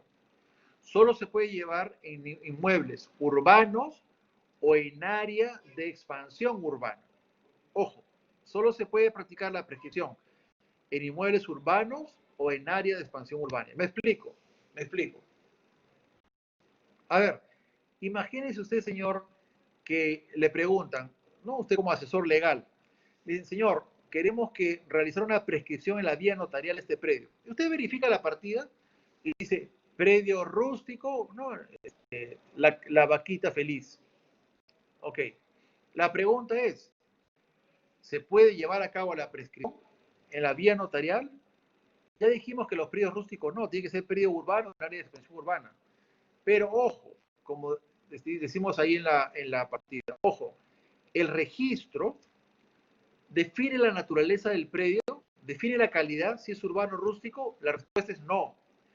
Los registros públicos no publicitan la calidad del predio, si es urbano, no. Esto lo hace la municipalidad, tratándose de predios urbanos. Por tanto, si usted adquiere un certificado de parámetros urbanísticos sobre ese predio que está como rústico en los registros públicos, pregunta, ¿el predio es urbano o es rústico? Es urbano. Ya tenemos una resolución de la municipalidad, aunque en el registro no aparezca la verdadera naturaleza del predio. ¿Ok? Entonces, es urbano.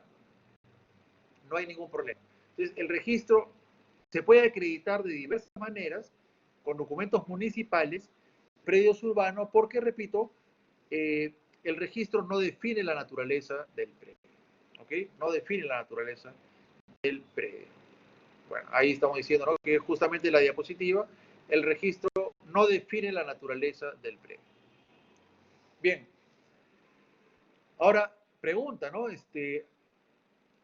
Voy a empezar por lo segundo. A ver, ¿quién es el notario competente?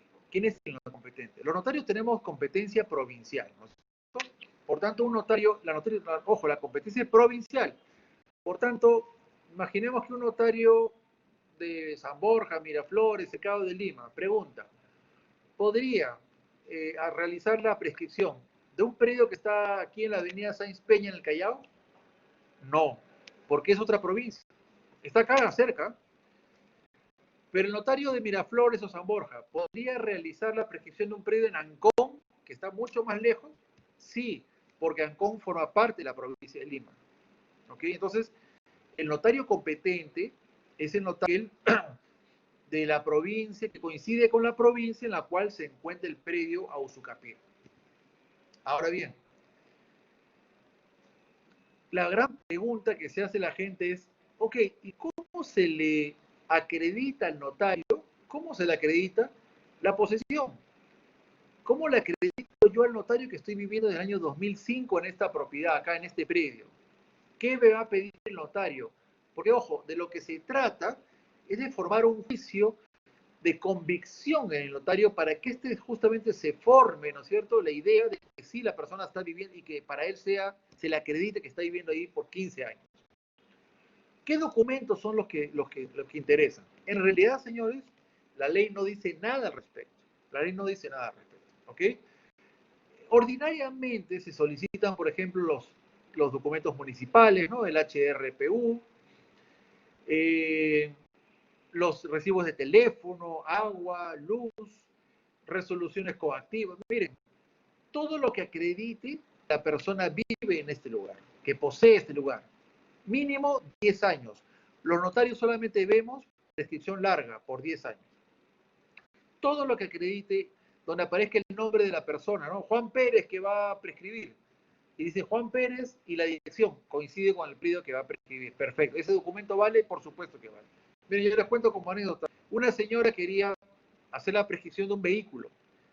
No solamente se hace para inmuebles, sino para bienes muebles. Quería de un vehículo, un carrito que lo tenía como 8 años. ¿Cómo me acreditó la señora la posesión de este bien mueble, de este vehículo? ¿Saben lo que me trajo además del SOAT? La señora me trajo las resoluciones de internamiento de su vehículo por mal parqueo. Aparecía el nombre de la señora y aparecía la placa del vehículo. Tenía multas por manejo la señora. Tenía juzgado coactivo porque no pagaba sus multas. Aparecía el nombre de la señora y la placa del vehículo.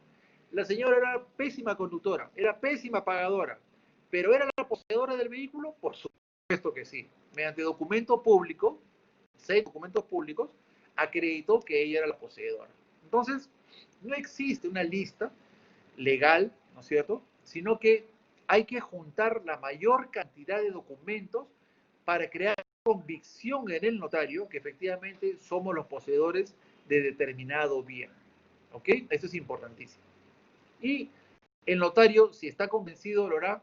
Si a su criterio no lo hará, tendremos que ir a otro notario, ¿no es cierto? Para ver. Y si ningún notario está convencido de esto, tendría que ir a la vía judicial. ¿No es así? Ahora, según la norma, que es la ley, el texto único ordenado de la ley 27157 y la ley complementaria, que es la 27333, según la norma,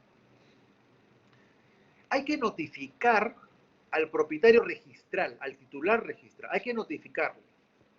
Claro, porque fíjense, esta persona A, que está en el predio desde el año 2005, va a convertirse en propietario y cuando el notario lo declare como tal, el notario va a enviar un parte al registro y quien aparece en el registro como propietario dejará de aparecer y ahora aparecerá A.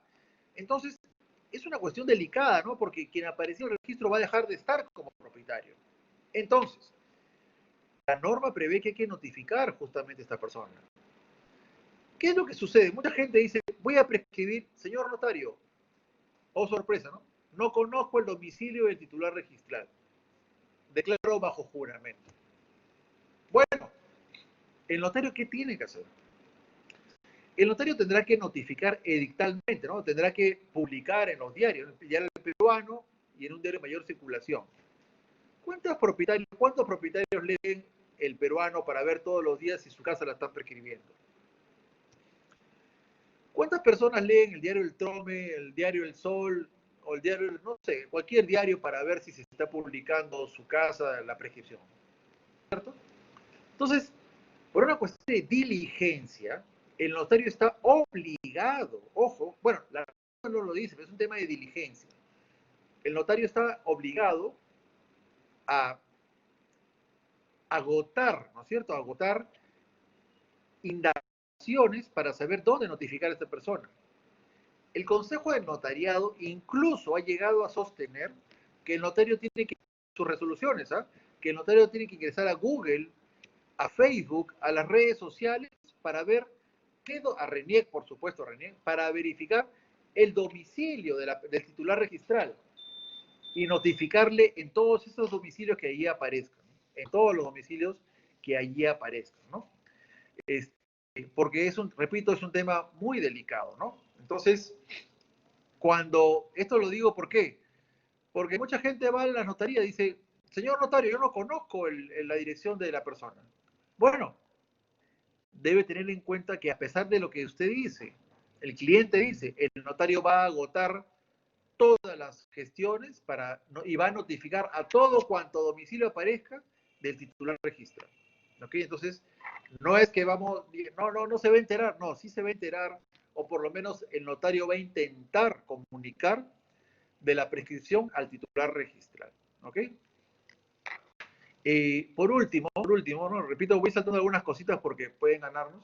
Por último, en cuanto a esta diapositiva, hay que tener en cuenta que para hacer una prescripción en vía notarial,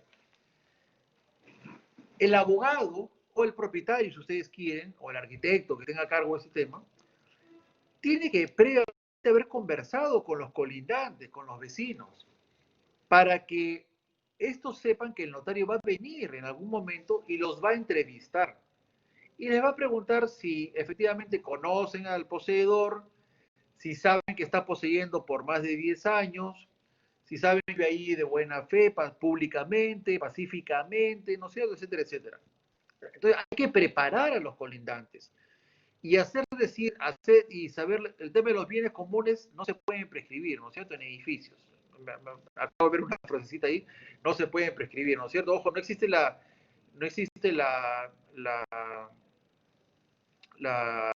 prescripción entre copropietarios y los bienes comunes en ninguno de los dos regímenes previstos en la 27157 se pueden prescribir. Luego nos podemos explayar. No quería dejar de responderlo. Pero entonces, señores, hay que preparar a los colindantes, ¿no? Porque hace un medio año, fui a hacer una prescripción, un propietario de un predio, una casa de linda, enorme aquí en La Molina, ¿no?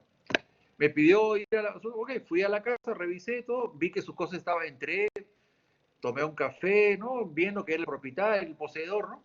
Conversando un rato. Y cuando fui a buscar a los colindantes, prácticamente me echan agua caliente, ¿no? Agua hervida. Primero porque llegamos muy temprano, 8 de la mañana. porque hay que buscarlos antes de que salgan a trabajar. Porque siempre que uno va a las 10, 11 dice, no, no está el señor, estoy trabajando. Pero segundo, por ejemplo, nosotros no conocemos a este señor. Claro, la casa son de 1000 metros cuadrados y el del costado no se conoce con el del costado, etcétera, etcétera. Entonces, ojo, hay que preparar al colindante porque el notario va a ir a realizar un acta de presencia y tiene que indagar con los testigos, que eso es muy importante. Ojo, esta diligencia es muy importante, es trascendental, ¿ok? La de los colindantes. Ahora, unos son los colindantes, pero aparte de los colindantes, que son otras personas, tenemos la intervención de los testigos, que son 3 personas mayores de 25 años, de 3 a 6 personas, que también acrediten, ¿no? Testifiquen que la persona es poseedora de determinado predio. Una cosa son los colindantes y otra cosa son los testigos. ¿Ok? Entonces, tenemos que contar con colindantes, conversar con ellos y con testigos que le permitan, le diga al notario que efectivamente conocen de que nosotros vivimos en este lugar, ¿no es cierto? ¿Ok? Ahora, esta prescripción, pues, requiere, como dije, una posesión, en primer lugar, cualificada, ¿no es cierto? Es una posesión especial, que tiene que tener determinados requisitos, ¿no? Tiene que ser una posesión pacífica, ¿no? Sin turbaciones, ¿no? No puede ser que todos los días a la casa llegan unas personas, ¿no? De mal vivir, con palos, a querer sacarme todos los días porque dicen que ya hoy me he metido ahí, ¿no? O me llegan todos los días cartas notariales, va a la comisaría a decir que qué hago ahí, que me he metido. No. Tiene que ser una posesión pacífica, ¿no?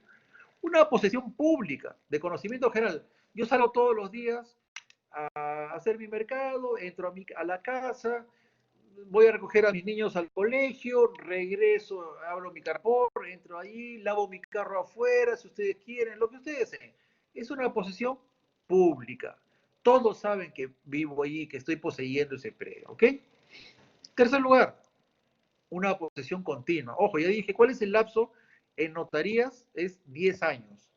En notarías no se practica la prescripción corta de 5 años, sino la prescripción de 10 años. Es decir, que se le tiene que acreditar al notario una posesión de 10 años. Eh, Ojo, ahora, ¿qué pasa? Imagínate, estamos en 2020, ¿no es cierto? Ok, va una persona y dice, señor notario, yo tengo recibo del predial, etcétera, desde el año 2010, 2011, 2012, 2013, pero no tengo el 2014 y el 2015, se me ha perdido.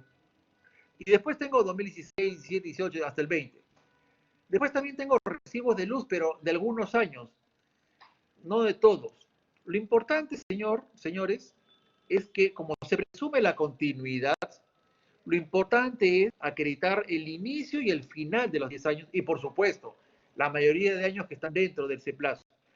Pero podrían faltar algunos años, sí, claro, porque por el propio Código Civil hay una presunción, ¿no es cierto?, de continuidad, ¿ok? De continuidad. Entonces, no hay ningún problema aunque no se cuenten con todos los años. Luego, cuarto requisito, comportarse como propietario, ¿no? Sin reconocer la existencia de un titular distinto, ¿no? Alguna vez me preguntaron algo simple para los abogados, ¿no? Pero no para los demás. Marco, me decía, Marco, una pregunta. Yo le estoy alquilando, ojo, interesante, mire, le estoy alquilando a un amigo mi departamento, ¿no? Ya tiene como 5 años, ¿ah? Ah, qué bueno, le digo, qué gusto. Sí, me va bien, me paga puntual, pero mi contador me ha preguntado sobre cómo hago con los recibos para el pago del impuesto por alquiler, del 5%, etc. Y resulta que yo hace 5 años, a mí me dan la plata en efectivo y porque yo no quiero saber nada con la SUNAT, etcétera, etcétera. Y me paga los $1000, me paga mensual, me los pone, me los manda en un sobre y tranquilo, ¿no? Y ni siquiera se bancariza. ¿Tú crees que es necesario que yo haga el tema de los recibos? Porque, ojo, en este caso, y no había contrato de arrendamiento, no había nada, era su amigo, ¿no? Entre comillas, o era su amigo en todo caso. Miren, tranquilamente, si seguía transcurriendo el tiempo, llegamos a 10 años, ¿no? Tranquilamente esta persona podría decir que podría prescribir el bien. podría prescribir el bien, probando todos los elementos. Ahí le llegan su recibo de teléfono, luz, a su nombre, de Saga Falabella, Ripley, lo que fue de Metro, no lo sé. Entonces, ojo, ¿por qué? Porque esa persona que está poseyendo el amigo no reconoce jurídicamente, formalmente, a ningún propietario.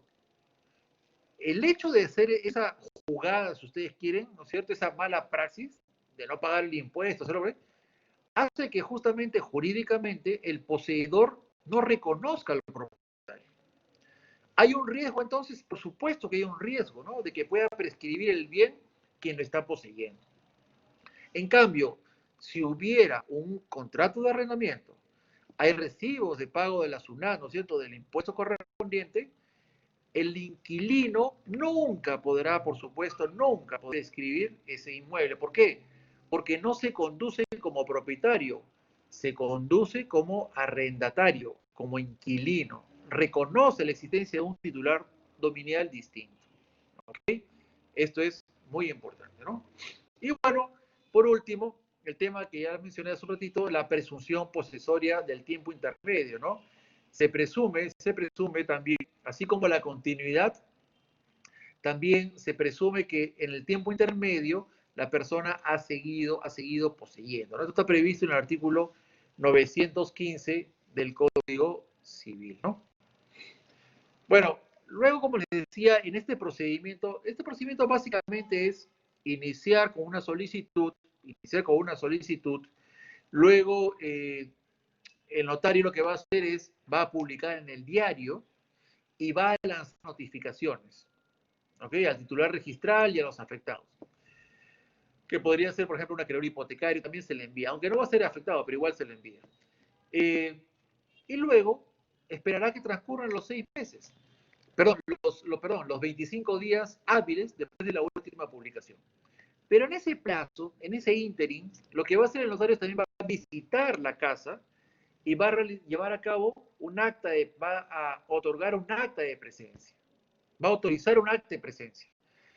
Esa es justamente aquella en la cual se entrevista con los vecinos, con los colindantes. Allí no intervienen los testigos, solo los colindantes. ¿Qué va a verificar el notario? Que la persona es la poseedora, va a entrar a su cuarto, verá su ropa, verá la foto de la familia, de los chicos ahí pegada en la pared, no lo sé, ¿no es cierto?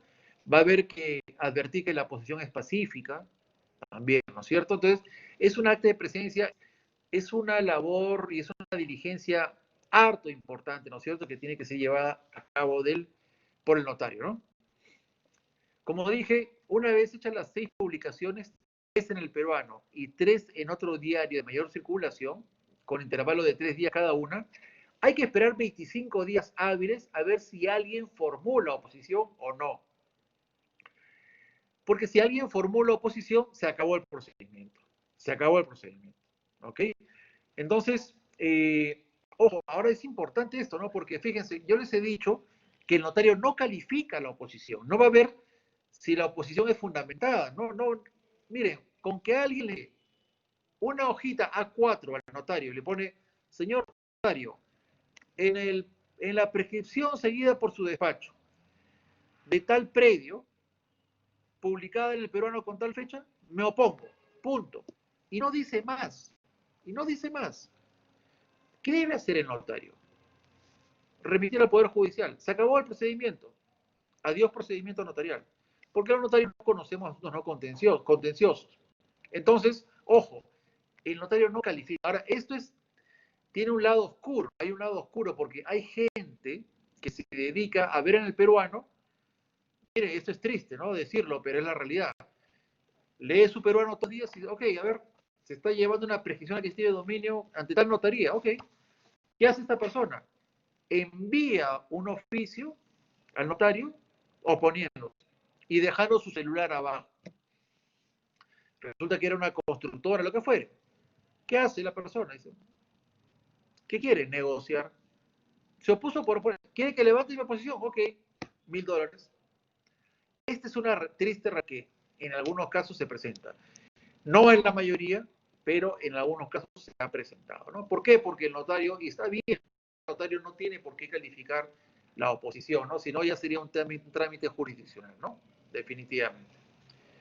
Y bueno, transcurridos los 25 días hábiles, sin oposición, no hubiera oposición, el notario declara propietario finalmente al poseedor, lo declara propietario. Pero ojo, pregunta. Imagínense que era un inmueble, una casa que también tenía un embargo, una casa que tenía un embargo. En razón a la prescripción adquisitiva de dominio, ¿no? Y el embargo era contra el propietario anterior. Ya tiene tiempo ese embargo ahí. En virtud a esta prescripción adquisitiva de dominio, pregunta, ¿se va en el registro público a inscribir al nuevo propietario y se va a levantar también el embargo?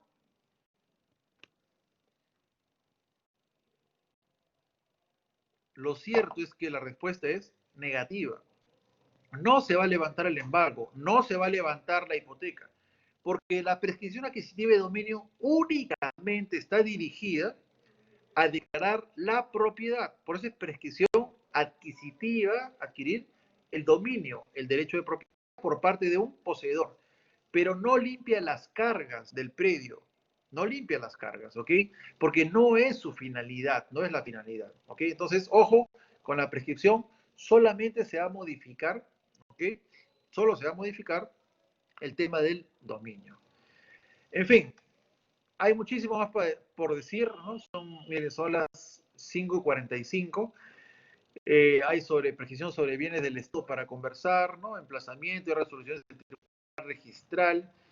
Eh, bueno, hay muchísimas cosas aquí por decir.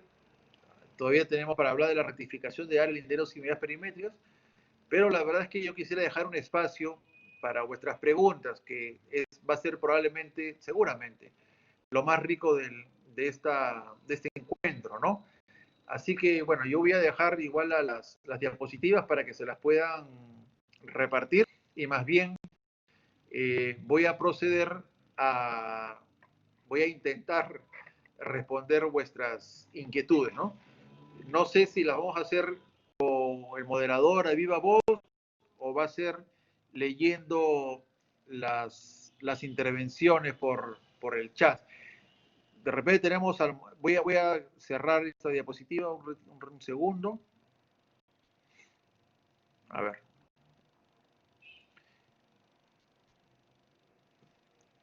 Un segundo, por favor.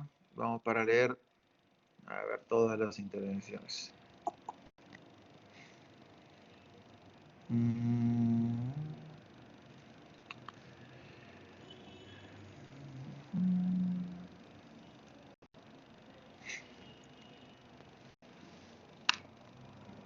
A ver, permítame un segundito, por favor, para ver.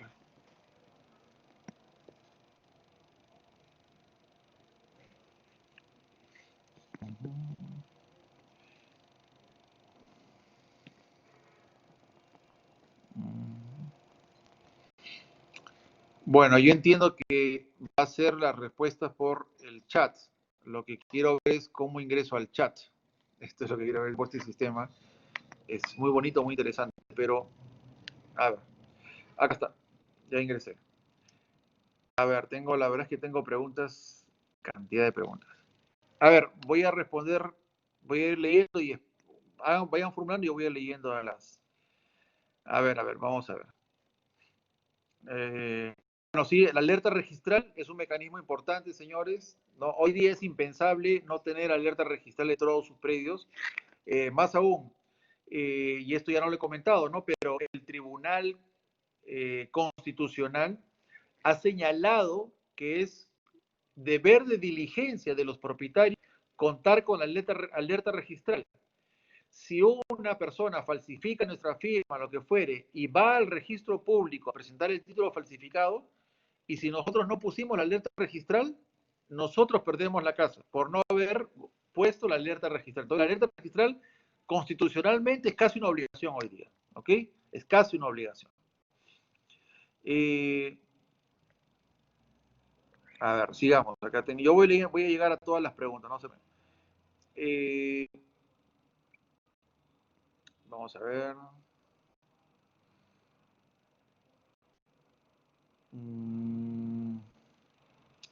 Lo que pasa es que aparecen las últimas.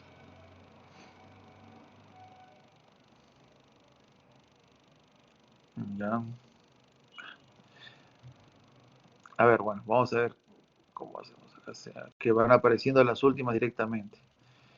Ya. A ver, dice aquí, bueno, las diapositivas sí las van a pasar. A ver, la decisión de renunciar al área, ¿no? En el tema de la renuncia de áreas, dice, depende de cuántos metros cuadrados sean. No, no depende, ¿no? Podría ser 10 metros cuadrados, como puede ser 100 metros cuadrados o 500 metros cuadrados, ¿no? Entonces, la renuncia de área no está supeditada a un número determinado de metros cuadrados, ¿no? Me preguntan, ¿de dónde sale el dato si un inmueble fue comprado como lavado de activos? Bueno, eso se lo va a notificar el Poder Judicial, ¿no? El Poder Judicial, y eso le pasó a una persona que yo conocí, ¿no?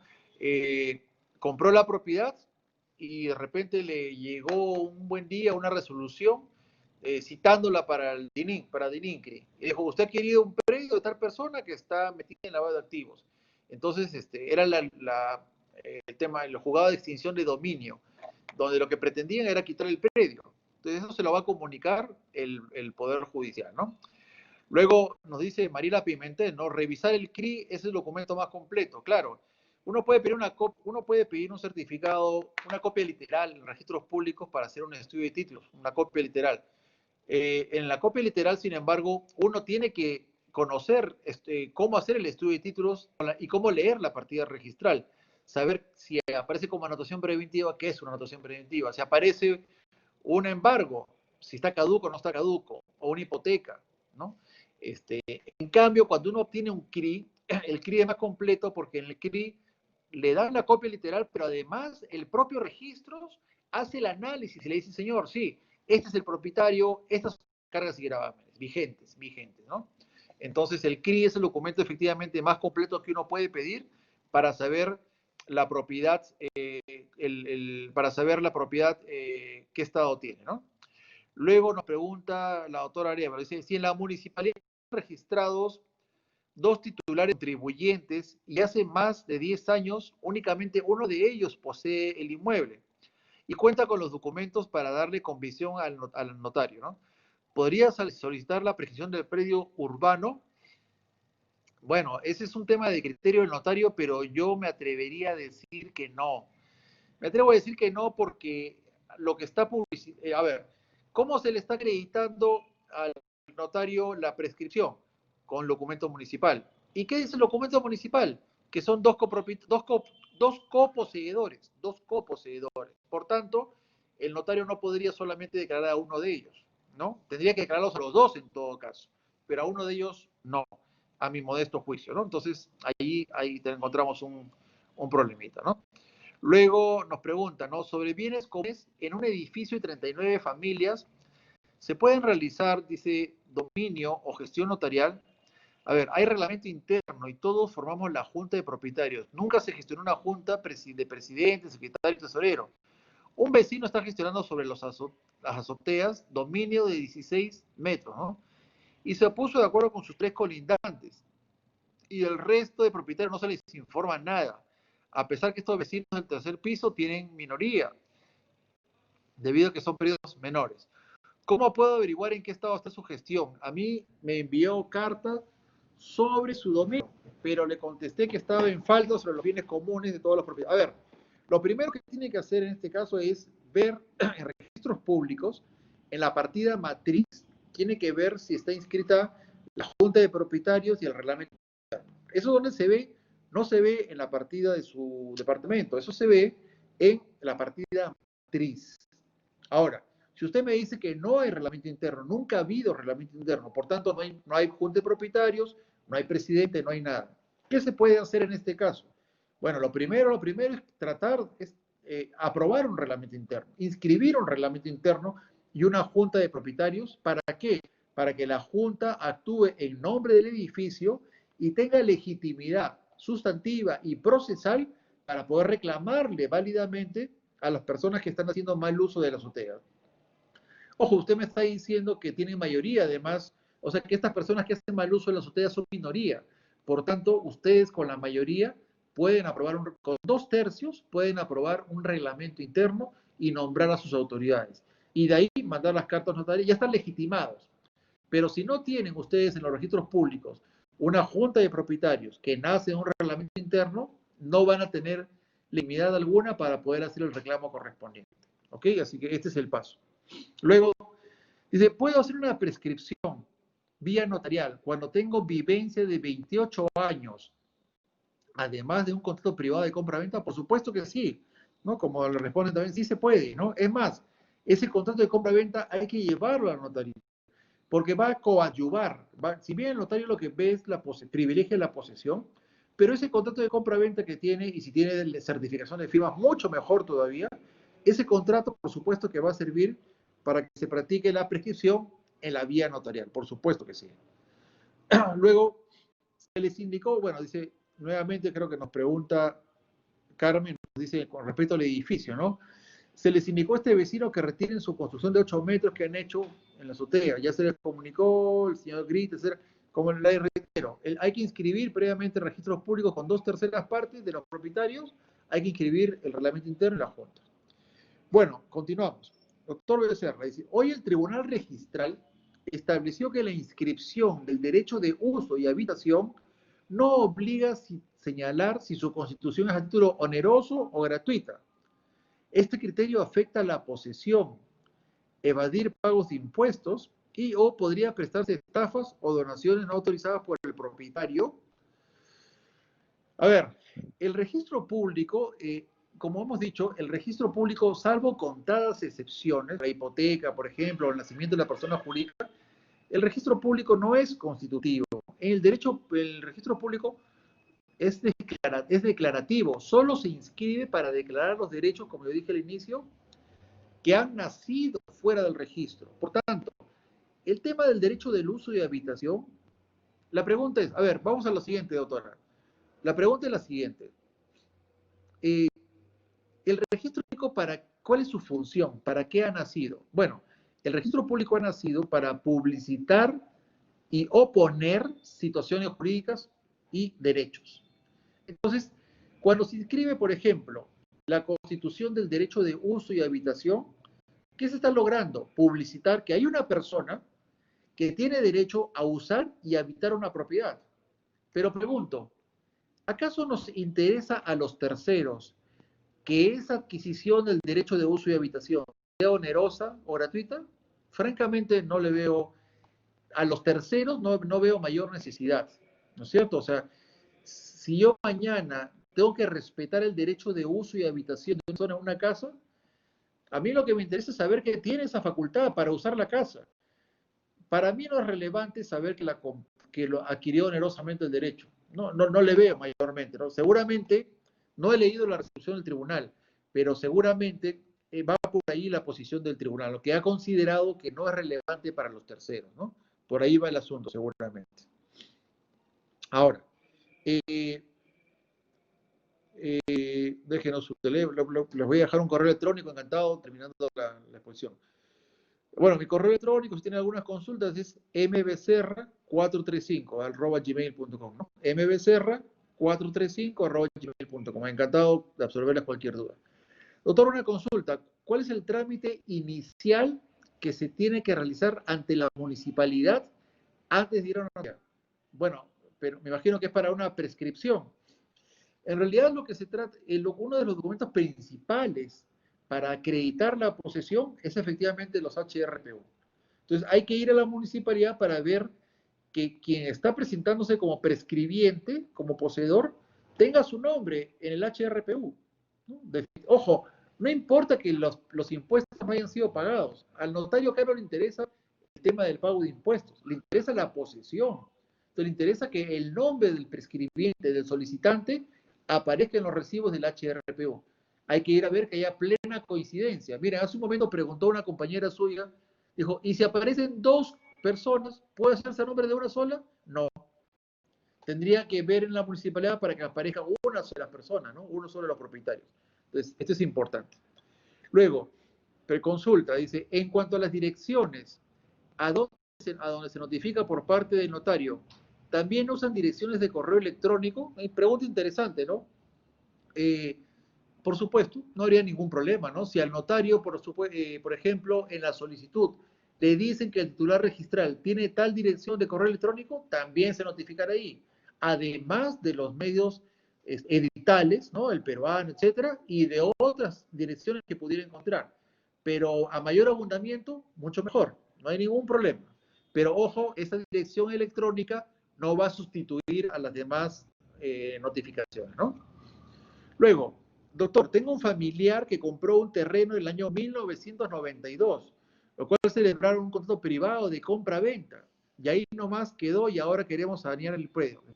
Se puede, por supuesto que se puede hacer. Más aún, si tiene un contrato privado de compra-venta y si tuviere, claro, si tuviere certificación de firmas, mejor.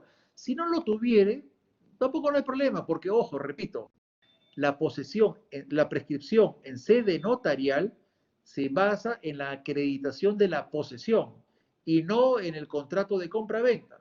El contrato de compra-venta es coadyuvante, pero no es definitorio. Lo determinante es la acreditación de la posesión por un plazo mínimo de 10 años. ¿Ok? Doctor, en el caso de la rectificación de la línea de señales perimétricas, si es que el vecino tiene su construcción hecha y el error del área solo es en el registro, es decir, en el predio físicamente está todo ok, y no quiero hacer la renuncia, ¿cómo rectifico? Claro, ojo, ya no pude ir a este punto, ¿no? Pero la rectificación se puede hacer incluso sin hacer un procedimiento, conversando con el colindante. Si es una escritura pública, se acompañan planos. Es decir, si estamos de acuerdo con mis colindantes, ¿puedo rectificar? Por supuesto. Y no tengo que llegar a un procedimiento notarial de rectificación. Un caso, me dice, el predio tiene título inscrito, los propietarios son fallecidos. En el predio vive más de 10 años una persona que los dueños criaron. El documento más antiguo es una constancia de posesión de un juez de paz. En este caso, ¿procede o no procede? Miren, la constancia de juez de paz es coadyuvante, pero no es determinante. Repito, hay que juntar la mayor cantidad de documentos y el notario será un criterio. El documento que usted menciona, ¿coadyuva? Sí coadyuva, pero no basta. Definitivamente que no basta. Doctor, buenas tardes. ¿Se puede solicitar la prescripción de áreas usadas como estacionamientos? Por supuesto que sí. Yo puedo ser poseedor de un estacionamiento, ningún problema. Doctor Becerra, buenas tardes. Se tiene contrato de arrendamiento, los pagos son bancarizados y se paga el impuesto en la SUNAT. El caso es que el conviviente de la inquilina sacó la dirección de su nuevo DNI con la dirección del local, que es mi caso también. Hay peligro de que pueda subir la posesión porque con él no hay vínculo de contrato. Ah, es interesante, ¿no? Claro, no, en realidad, mire, usted, a ver, primero que usted tendría que notificarle y usted se opondría porque hay un contrato de arrendamiento. Usted le ha alquilado a una persona que vive con su pareja, con su conviviente. Entonces, en estricto, no hay ningún problema de que se pueda prescribir. ¿No? Si la notifica el notario, tendría que decirle esto, el notario se opone, simplemente adiós el procedimiento notarial. Y en sede judicial, yo tampoco creo que, definitivamente, al 99% que no procedería esa prescripción por parte del conviviente. Luego, a ver, ya, doctor, de no tener dirección domiciliaria del titular registral, solo se solicita publicidad digital. No, ya, como ya dije, si no hay domicilio del titular registral, el notario va a publicitar en el diario y va a agotar el Google, el Facebook, va a buscar dirección RENIEC por todos lados y va a notificar por todos lados. Doctor, si tengo una escritura pública del año 80 de predio urbano, ¿debo ir por la prescripción o de frente voy por la inmatriculación? Ah, es una buena pregunta, ¿no? Claro, si no está inmatriculado, vaya a inmatricular, porque basta con que tenga una escritura pública con 5 años de antigüedad, artículo 2018 del Código Civil, y con el plan de inmatriculación, yo le aconsejo que vaya por la inmatriculación. Carmen, buen día, me dice que si hay reglamento interno. Bueno, si hay reglamento interno, hay junta de propietarios, y si no hay junta de propietarios, ustedes pueden elegir con las 2/3 partes, nombren sus autoridades para que tengan legitimidad. Luego, doctor Becerra, se le vendió a un vecino 2.000 metros y él se aprovechó con 100 metros más, haciendo su lindero. Y el vendedor, cuando hizo la medición, se dio cuenta muy tarde, pero el vendedor estuvo pagando ante la municipalidad por esos 100 metros. ¿El vendedor puede prescribir? Sí, podría intentar prescribir, si es que los documentos municipales recogen esos 100 metros adicionales. O sea, si documentalmente están incluidos los 100 metros cuadrados como 2100, sí podría intentar prescribir, ¿no? Sí podría intentar prescribir. ¿Cómo se reclama, Carmen? Con carta notarial, por supuesto, con carta notarial, ¿no? Doctor, buenas tardes. Tengo un predio, está en blanco. Dice, tengo un predio, está en blanco, copia literal en blanco, pero hay una persona como posesionaria, la cual ha introducido papeles en COFOPRI, incluyendo plano, para sacar el título. Pero al cabo de un tiempo ingresan terceras personas invadiendo. Si no colocaron una denuncia, pero no logran sacar a estas personas, estas terceras personas se alojan en el predio, han ingresado COFOPRI, papeles, como tercero legítimo, pregunta el compañero de la persona que ya estaba como, bueno, el que estaba como posesionario tiene que mandar una carta notarial a COFOPRI diciendo que es el posesionario, ¿no es cierto? Para que no se empadrone en COFOPRI estas personas. Ahí carta notarial, ¿no? Definitivamente. ¿Cuál es el costo aproximado de un proceso de prescripción? Miren, el costo, como ustedes saben, en vía notarial, cada notario es libre mercado, ¿no? Entonces no hay un costo único. Yo le puedo decir un costo único, uno mío, pero somos 150 notarios aproximadamente. Depende, ¿no? Depende. Luego, así como se realizan rectificaciones de áreas, linderos y medidas, ¿usted qué opina de inscribir obligatoriamente los terrenos, incluyendo el ángulo entre linderos? Este dato es muy importante cuando se realiza un proyecto arquitectónico, sobre todo cuando el terreno es irregular. Bueno, habría que modificar el reglamento de predio. Pero ahora la pregunta es, sí, claro, para inmatricular el ángulo, sí, sí, sí, al final la inmatriculación se hace en virtud de un plano, ¿no? ¿Y quién lo hace? Arquitectos, ingenieros. Y el ángulo me imagino que debe ser fácil. Si este es un dato relevante, ojo, el registro que le interesa, la ubicación plena del predio. La pregunta es, ¿el ángulo coadyuva a la identificación plena del predio? Si coadyuva, sirve y habría que hacer la propuesta. Si no coadyuva y es un dato para otra cosa, pero el predio ya está identificado plenamente, probablemente se deniegue, ¿no? Esa es la realidad. Esa es la gran pregunta que tenemos que hacernos. ¿Es posible solicitar una prescripción del inmueble respecto de un pariente que es titular registral que está desaparecido? Sí, por supuesto. Lo que no cabe es prescripción entre copropietarios, ¿no? Por ejemplo, no cabe. Pero de un pariente que está desaparecido y yo estoy poseyendo, sí puedo, por supuesto, ¿no? Luego, el vendedor, a ver, el vendedor vendió su propiedad, pero él quiere cobrarle a su vecino. ¿Puede hacerlo? No tiene que, no puede cobrarle. Si ya, bueno, dice, el vendedor vendió su propiedad, pero quiere cobrar, no queda muy clara la pregunta de Rosella. Comento mucho. Dice, una consulta, ¿sí? Una conciliación en COFOPRI, en donde se hace la repartición de un terreno y hay documentos de ello, pero aún no se ha sacado el título de propiedad y uno de los dueños está en el extranjero y se han metido otras personas en su predio. ¿Cómo puede ser para sacarlos de allí? O en todo caso ellos pueden quedarse. No, nunca pueden quedarse con la propiedad. Habría que ir ahí al Poder Judicial, ¿no es cierto? Y a la comisaría, etcétera, etcétera, ¿no? Luego, para registros públicos de adquisitiva solicitan los planos. Perdón, se está bajando la batería. Perdón, un segundito, permítame, un segundo. Dice, para registros públicos de prescripción adquisitiva también solicitan los planos para armar el ES según el municipio de Surco. Y se puede usar paralelamente una fábrica, por supuesto. Se puede hacer todo junto, no hay ningún problema. Yo recomiendo primero la prescripción adquisitiva, ¿no? Y finalmente, bueno, Gisela Gallardo señala, doctor, para que una persona de 70 años prescriba, ¿necesita certificado de salud mental? No. Aunque este es un tema de criterio de los notarios, pero no debería pedirse en ese caso, ¿no? Y finalmente dice, doctor, si son 3 herederos de una casa, uno de ellos ha construido en su parte, sin división previa, el segundo heredero dio su consentimiento, el tercero falleció, el heredado que construyó, ¿puede prescribir? No se puede prescribir, porque tiene una división, en todo caso, el terreno en 3, y cuando está independizada la tercera parte ya se adjudica. Pero repito, no hay prescripción entre copropietarios. En fin. Y finalmente, dice, doctor, una posesionaria puede realizar la pared medianera. La pared medianera, claro, a ver, la pared esta que sirve para para los dos predios, ¿no? Para una puede realizar. Sí, claro, no hay ningún problema, ¿no? Ahí viene el tema de reembolso en construcción de suelo ajeno o suelo propio, etcétera. Pero que puede hacerlo, no hay ningún impedimento, Stephanie. Bien, señores, yo agradezco sobremanera su atención. Espero haberme dejado entender en la medida de lo posible. El tiempo es tirano, definitivamente, ¿no? Entonces, hemos tenido que avanzar muy rápido, pero yo es que haya servido lo mucho o poco que haya podido modestamente compartir con ustedes esta tarde. quedo a vuestra disposición y bueno, y a cuidarse, ¿no? Gracias a todos y que estén muy bien. Hasta luego.